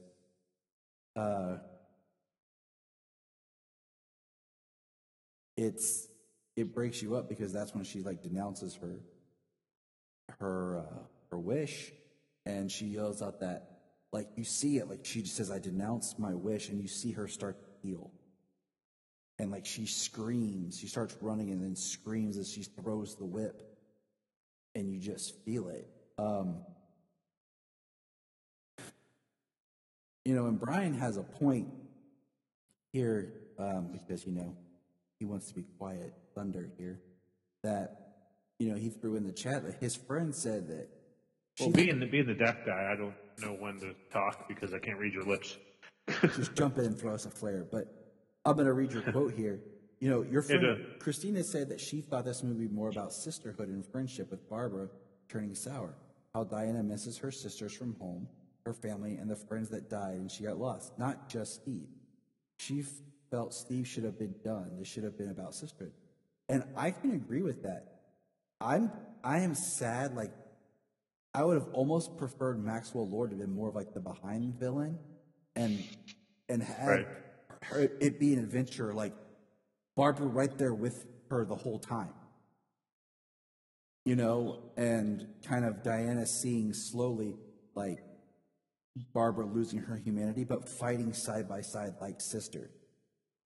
You know, and then seeing, like, at the White House when they're going to confront Mac, Barbara turning on her.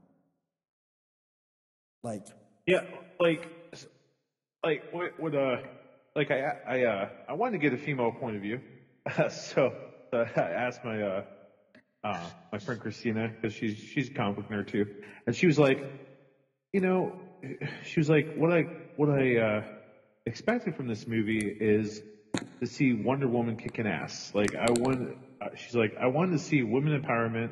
I wanted to see Wonder Woman at her best, and instead, what I got was a romance story again that I didn't really want to see because it was kind of done with in the first movie. And she said that she would have liked to have seen more of Diana and Barbara kind of build this friendship in the movie, and this jealousy with Barbara thinking that, you know, Diana is just so cool and so wonderful, and this jealousy that Diana has for Barbara, and seeing that Barbara kind of can live in the shadows, that she doesn't have to like go out there and kind of save people. Like, she can have a life and get that little bit of sadness that she lost Steve. Like, I understand. But Christina was saying that she would have liked this more to be about how, like, she can't see her mom. You know, she can't see her aunts. She can't see her sisters that she grew up with. She can't go back home. You know, that's all over with. That's all done with. She's had to watch all her friends die and grow old, and here she is, and she has nobody. And now she has this friendship with Barbara, but, you know, Barbara, like the friendship with Diana and Barbara being who she is just not good enough. mm-hmm. You know, she would have liked that more. And you know, I just thought that was interesting. No, I agree. You know, like I think why Frozen did so well is because it was about sisterhood. It wasn't your typical, you know, love story. Right. Yes. And I think, and I said to Christina, I was like, I totally agree with you. Like, Cheetah is Wonder Woman's Joker. You know, she's her biggest villain, and we should have saw a woman be the villain in this. We should have saw, like, you know, evil woman empowerment. You know, I don't know if you want to go that far, but like, Barbara should have been the villain, and Max was kind of just there to, like, I thought Max would just be there to kind of manipulate things and help Barbara become Cheetah. Yeah. And, you know, it was just good to hear a female say, I didn't want that love story. I wanted to see a woman kick ass. You know? Yeah. And me, I love Superman too. You know, of course I love Superman too. I don't know. I kind of would have liked to see Barbara completely whoop Diana's ass and put her, like, almost in the hospital. And Diana being the one, like, you know, like Clark was in Superman 2, he'd be like, all right, I gotta give this up. Well, instead of Steve pulling her aside, I would have liked her to be like, this ain't real. You're not even really Steve. I mean, you're some other dude. In a lot of ways, she knew it. It just was him just telling her, for her to accept it. You know, it shows her vulnerability. I get that, but I agree with you. But she needs to be tough. She shouldn't be vulnerable anymore. So the next big controversial thing here is the learning to fly scene. I've seen a lot of people get upset about this. Make my way back home and learn to fly. Hi. First of all, my first thing that stuck out with this, the music changes. The song that it goes to is one of my favorite pieces of music. And it's not even by Hans Zimmer. It was very interesting that it was in this film. By John Murphy, I think, because the first time I heard it was on Sunshine. Okay. So it's very interesting that they used this piece of music for her flying scene. But it works. I mean, I love it, but it just strikes me as odd. It's also in the movie Kick-Ass. If you go back, it's in the scene where Hit Girl breaks in. It's all kind of shot when they're watching the Big Daddy live death. It's in that scene as well. You're such a nerd. But first of all, if you go back to Wonder Woman 1, when she fights Ares, she's basically flying, hovering in the sky. And then she comes down. So they set it up in that movie that she has flight type power. Earlier, when you were talking about the physics of her landings, it starts to show that she has an ability to kind of hover, to hold herself, that gravity changes her movements. So, we get here, and if you watch the way she does start flying at first, she goes back to what Steve told her about wind and air.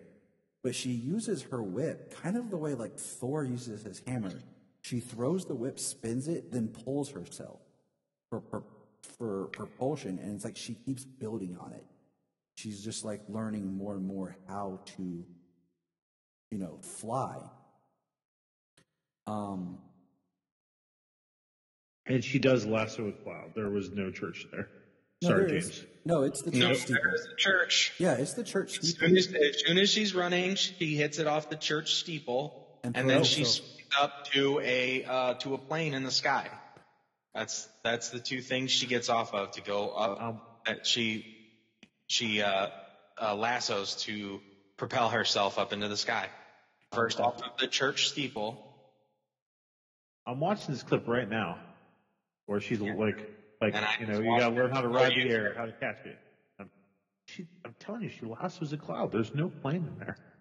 When she runs down the street, she lassos the steeple. No, I'm past that. And when she's falling, she throws up and gets the plane up in the sky. And then after that, then when she's up there, she's floating. And then what she does is she uses it and spins it like a propeller and throws it forward and uses the air movement, uses it as a propeller to propel herself forward. Yeah, she doesn't lasso the cloud. She throws it and spins it. Okay, it's still spinning. Moving on. Yeah. Whatever, Bryan, you're wrong. She doesn't lasso a cloud. A cloud is not a material that you can grab onto. Even in magic. Even with magic. Apparently lightning is, but that's because she's Zeus's child. Yeah, I know. Yeah, I know. I'm just Snyder even said that she flies in his movie. And Wonder Woman having flight was part of his. And I always thought she flew in as soon as she saved Superman, or as soon as she saved Batman from the heat vision. I thought she came in right from the sky. It makes sense the way she drops in. I feel like it's not something you wanted to reveal in that film, but would have had in Justice League. But we've not seen Justice League. So like I said, I watched that scene just to kind of see, and the way she moves, it works. It's not really, there's no scene that really if she was flying here, it's never really. The only thing that gets me about the flying scene is that it seems like she flies very far. We have no idea how long she's flying for or how far she flies for, but she can start to hear everything going on, because of the magic through the satellites. And she goes back to her apartment to get the armor. So did she double back and then go, or what happened there? Yeah, that's the only part that gets me during the flying sequence. Yeah, that's the only thing. I will agree with you, because it's it seems like she's going, and then she goes back. So then we get Maxwell is on his chopper leaving the president, and Barbara Jean's inside of with him, and they're flying, and he says, "You made a wish," and Barbara says, "You can only make." He says, "What do you wish for?" She says, "You only get one wish." He says, "I'm feeling generous." So does that mean he can grant second wishes? Discuss. Well, what he does when he's getting all of the wishes from everybody and he's starting to take what he wants, when he turns around and he's taking health and he's taking life force and stuff like that, he says, "Give her your rage, give her your prowess." Like he's giving her things through the wishes and upgrading her. Okay, from what she said and when she's talked about wanting to be the apex predator. Yeah, like she's giving, basically what we don't see is she's like giving him details of what she wants to be like. Okay, and because that would explain why in that, because I tried to watch it with the caption on, but like at this part in the film when we got to the bunker. Because they walk into the bunker together and she's not Cheetah. Right. But as soon as he turns around and he says, "Give her your strength, your strength, give her your rage, give her your prowess," she walks away like she's starting to change, like she's affected. They focus on her, she turns around, she walks away. Next time we see her, she's on top looking down at Diana and she's Cheetah. Okay, that makes sense. Because we're at the 2-hour mark of a 2-hour and 30-minute movie when they arrive in the bunker. And it started, I actually wondered, can Max, if someone makes a wish, can he deny their wish? Like, and not grant their wish? It's like he's here, he's like, granted, granted, granted, granted.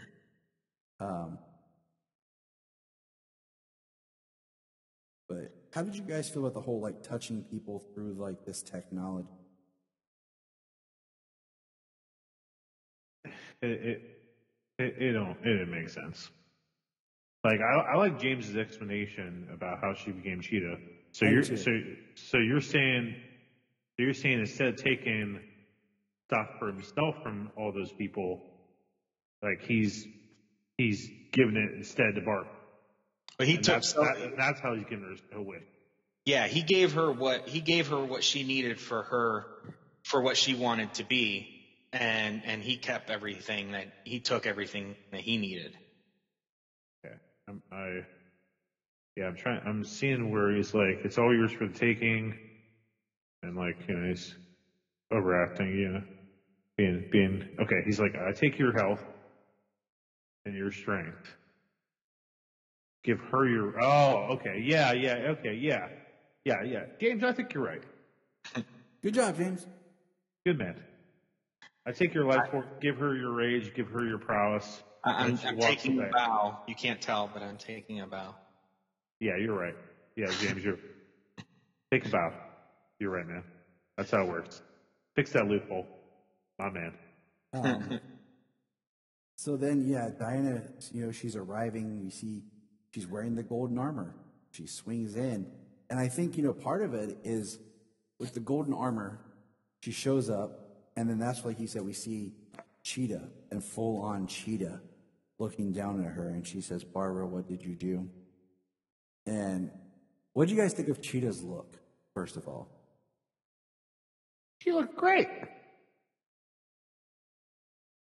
I think she looked awesome. I think by not doing too much with the face, by just doing some makeup, some colorization, absolutely, making her hair look more feline, feral, and teeth, you got to see the actress, but you weren't consumed by like a CG face. And of course, they shot it in the dark, at night, so like the scene takes place. So it kind of helps, hide things. So she looked awesome. So bring on my Thundercat movie. That first shot of her, standing above there in darkness, and you see like the white eyes kind of looking down on Diana. Yeah, the cat eyes in the darkness. That was pretty sweet. Great shot. Sorry, James, go. Oh, so I was just commenting. Yeah, the cat eyes in the dark. Yeah, that was pretty awesome looking. No, I thought her look was pretty good. The action jumping around, but being such a formidable villain to Diana, Kristen Wiig she killed it in this movie, but Cheetah got the short end of the stick. Yeah. It's a 5-minute fight. Yep. You know, it's a 5-minute fight here, and Cheetah's really giving it to her. Like, she's fast and she's strong. You know, her strength and everything. She's able to tear apart the wings here and stuff. But, you know, I think she should be even formidable to Wonder Woman. Yeah, I mean, part of that flashback was showing that all these men were beating and attacking and weren't destroying the suit, but watching her fight Cheetah. Cheetah is ripping the wings apart. You know, it helps emphasize how powerful she is. And then, of course, we got that shot of Diana, like, brushing off, you know, taking the wings off. And then, yeah, it's a 5-minute fight. It's awesome. Suit even more It's fast. It really is fast. It's, you know, and then she electrocutes Barbara. And for a second, the way I thought she had killed Barbara. It's like, and then, because even Solomon was like, she died? And I was like, no. Because when she jumps out, we see Barbara breathing. I told him, I said, you know, look, she's breathing, she's alive. He's like, oh, okay. So I thought that was just interesting. Like, I was like, dang, they went there, but no, they didn't. And then she goes inside, you know, and she can't get close to Max. And she basically beats him with, you know, talking to him, and she uses the lasso on him and kind of speaks about truth and the world and making people see their, you know, because we get the choices that they're making and how it's just chaos. And, you know, Max is like, you'll never get me to renounce my wish. And she's like, I'm not talking to you, I'm talking to them. And you see the shots Well, you get to see Max's past. So, like, she's showing him the truth about his past, and then and maybe even everybody else, but she's also showing him the truth of what's happening, like, with his son. Yes. Right, you know, then. And that's what changes. He and this is where I think Pedro brings it, like, making us care. Like, when we see the past of how his father abused him and how people rejected him and made fun of him, and you know, and then we see, you know, when he first sets up his company, you know, we see, like I said, we see him with dark hair, his natural hair, which shows that he dyes his hair blonde to fit in, to help hide the ethnicity, to help, you know, that's why he adapts, you know, the last name of Lord, changes it. You know, he genuinely wants to be a father. Like, he loves his son. And my first thought was when he made his wish with the Dreamstone, instead of losing his health, and it's, you know, I thought it was going to take his son away. That would have been hardcore. That's what I thought it was going to be, you know, what he loves or wants the most. But it also makes sense, his health, because he's always taking his vitamins and supplements. But he didn't love that kid. He didn't love that kid until Diana was like, hey, you know, think about your kid. Think about your horrible childhood. He didn't love that kid. Is it my weekend? He cared more about himself and you know. But she forced him to see that he was, I think, becoming his father. You know, like, look what that's when he loved. That's when he loved the kid. He realized, like, you know, he was like, he doesn't want to be that, you know. I still think that there's no resolution there, though. Like Max caused a lot of chaos around the world. Quite a bit of. I mean, like, he started nuclear war. Just luckily, the wishes got. So yeah, okay. So when people start renouncing their wishes, things disappear. So when Max renounces his wish, he's no longer the Dreamstone. Does that mean the stone reforms in his office? That was my question too. Did the stone reform there? Because then all of a sudden he no longer is the Dreamstone, no longer has his power, and both, like, I kind of wish Barbara Jean had not renounced her wish, but we see that she did. Barbara Ann. Dang it, Tyler. And no, she doesn't renounce her. I mean, she doesn't say it that she renounces her wish. But we see her in human form. She's not Cheetah anymore. Well, does she? I mean, did the stuff that Maxwell give her, did that go when he was no longer the Dreamstone? But see, then that means, in that theory, that means that every wish that he granted should have disappeared.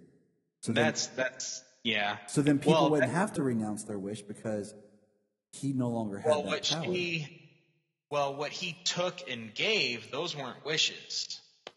What he took and gave her, that wasn't a wish. You know what I mean? That's something he took. Right. So, and he renounces his wish. Does he lose all of it? He loses all the oil. He loses all of the influence, the respect, the non-taxation. He loses all of that, right?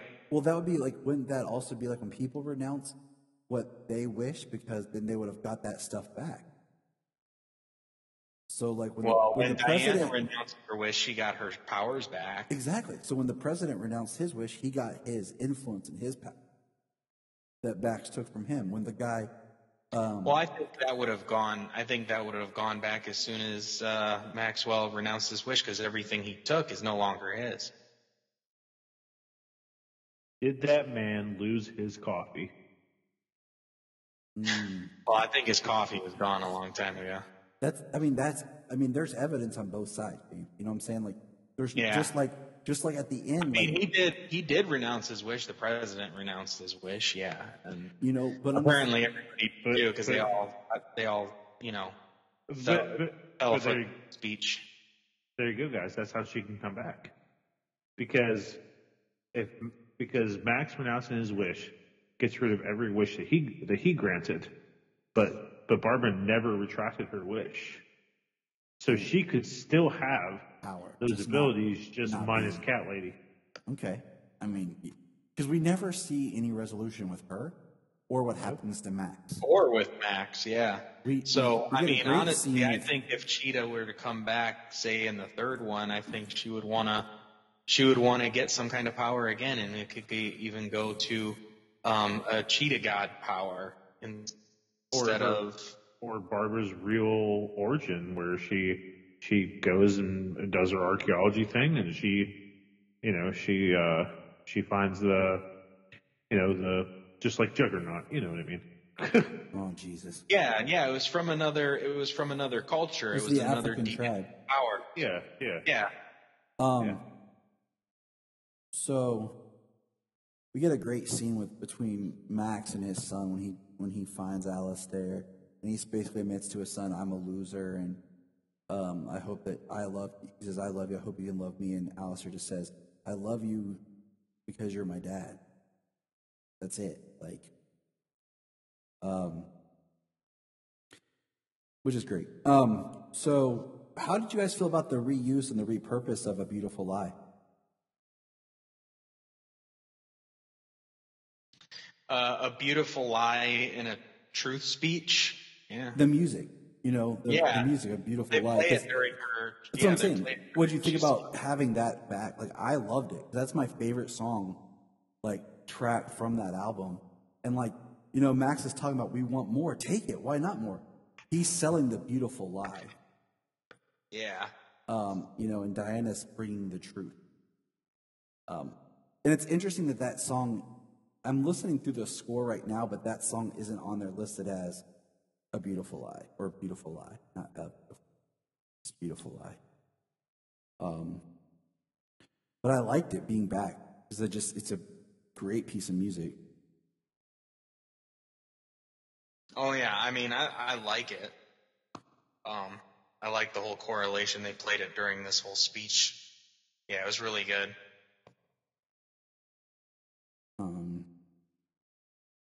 It's nice it ties Hans Zimmer's scores together. It's interesting because, Hans did Man of Steel, and this is what I think is interesting. This is like another one of my ties to Amazing Spider-Man is the first film was James Newton Howard, And then Hans Zimmer did Amazing Spider-Man 2. Man of Steel, Hans Zimmer did. And then he did BVS with Junkie XL. Because Junkie XL was supposed to do more of the Batman stuff, since Hans had done, what do you call it? The Dark Knight. But the first one was James Newton Howard and Hans Zimmer had done Batman Begins together. And then Wonder Woman, the first one was Rupert, how am I forgetting his name? Starts with a G. Because he did the first Wonder Woman, he did Aquaman, but then Hans did Wonder Woman 1984. Just find it interesting. Rupert, what, Gregson Howard or something? Yes. So now it skips ahead to Christmas as our little ending. And, you know, we see the man that Steve possesses, which was a very awkward scene, and I really didn't need that scene, but, you know, we see Diana admiring the world, and then, like, we have her flying. It's funny how he's got the same sensibility as her, though. Yes. The outfit or whatever. He's got the same outfit she put on. Do you know that the two kids playing Snowball Fight is Patty Jenkins' kids? That's cool. I love when directors do that stuff. And then the guy and the little girl at the carousel, that's Gal's husband and daughter. Nice. And she flies into space, or not space, but like in the air, and that's kind of how we leave her. And I mean, if you think about it, okay, let's jump back to Wonder Woman. The way she takes off and kind of is flying through the air at the end of Wonder Woman movie, it's like she's flying because they hold it long enough for you to think she's flying. So once again, like, they kind of teased and introduced flight in the first Wonder Woman film, but, you know, if you weren't paying attention.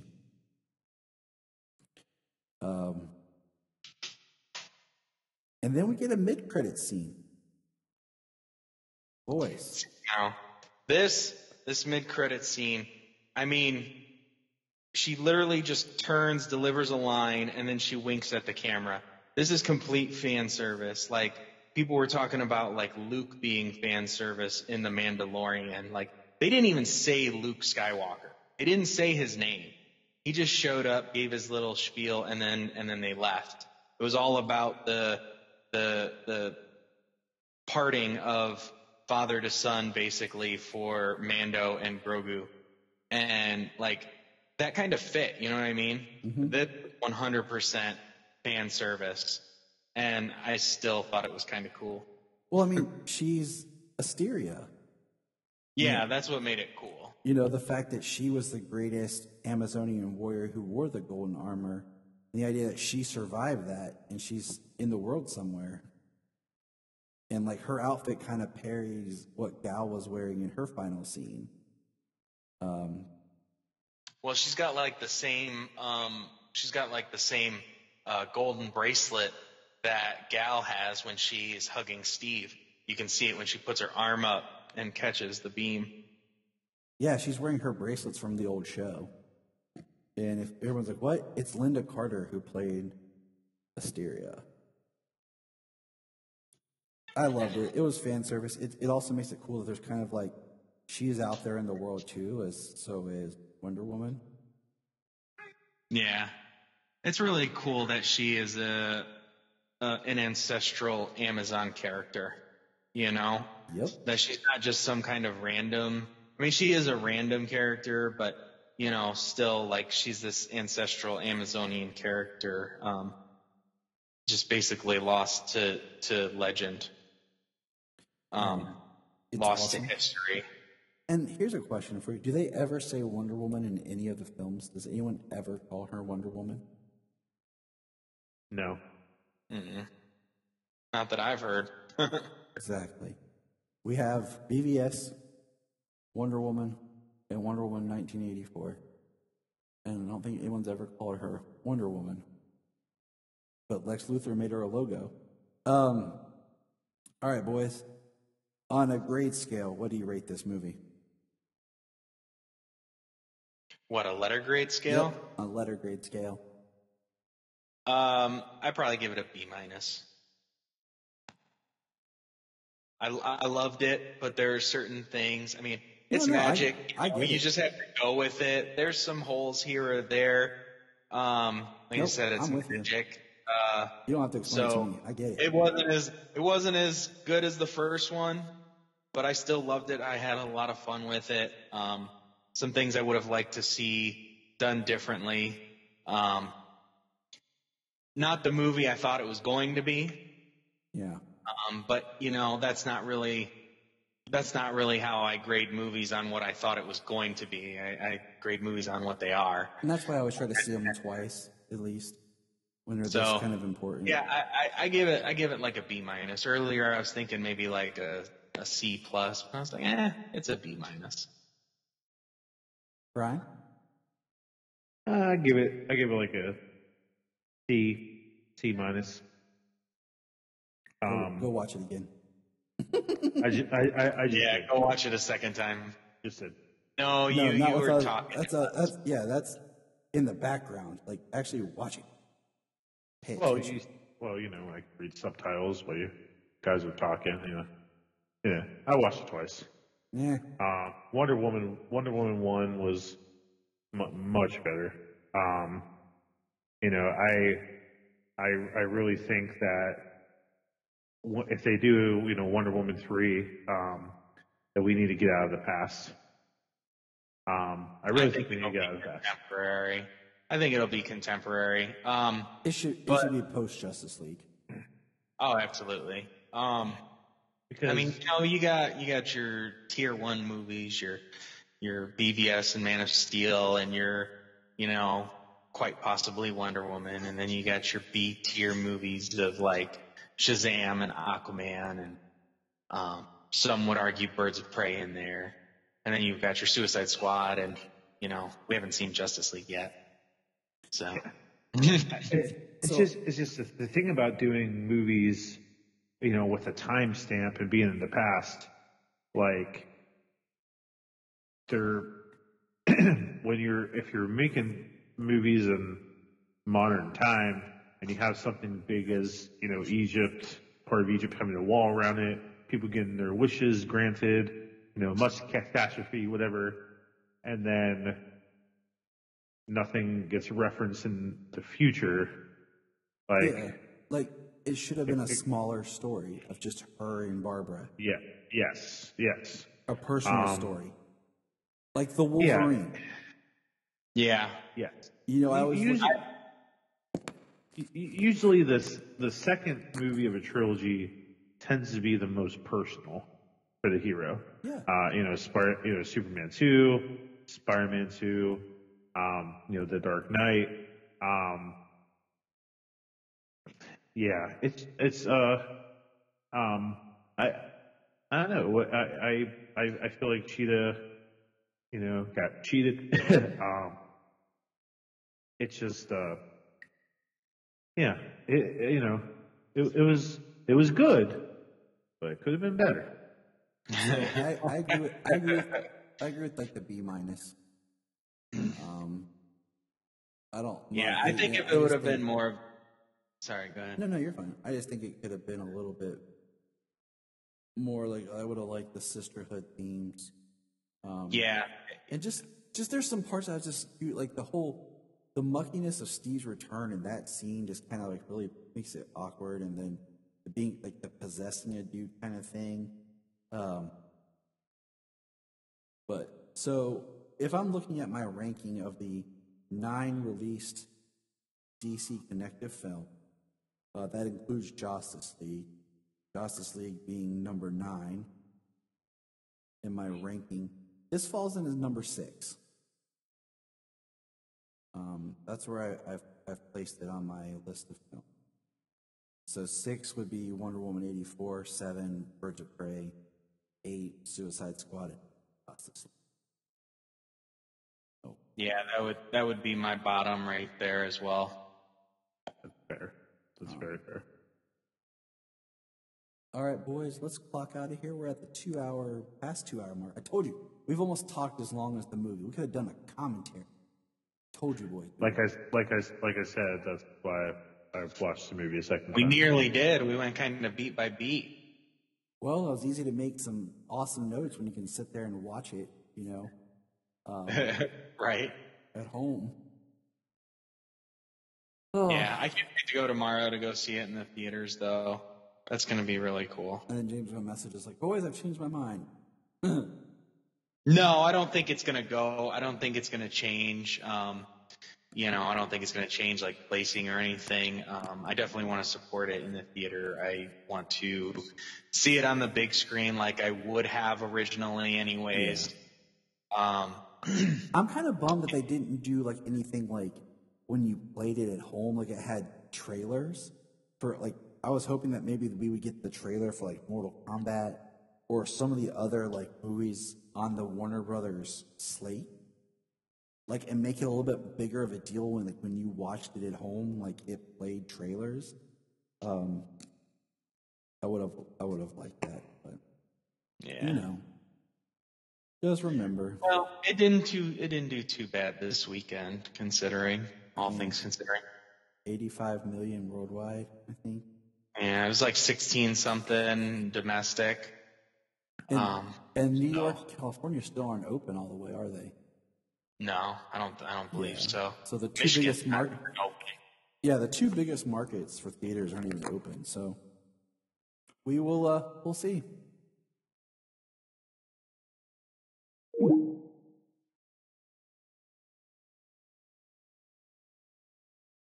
Look up in the sky. Look up in the sky. Look at the sky.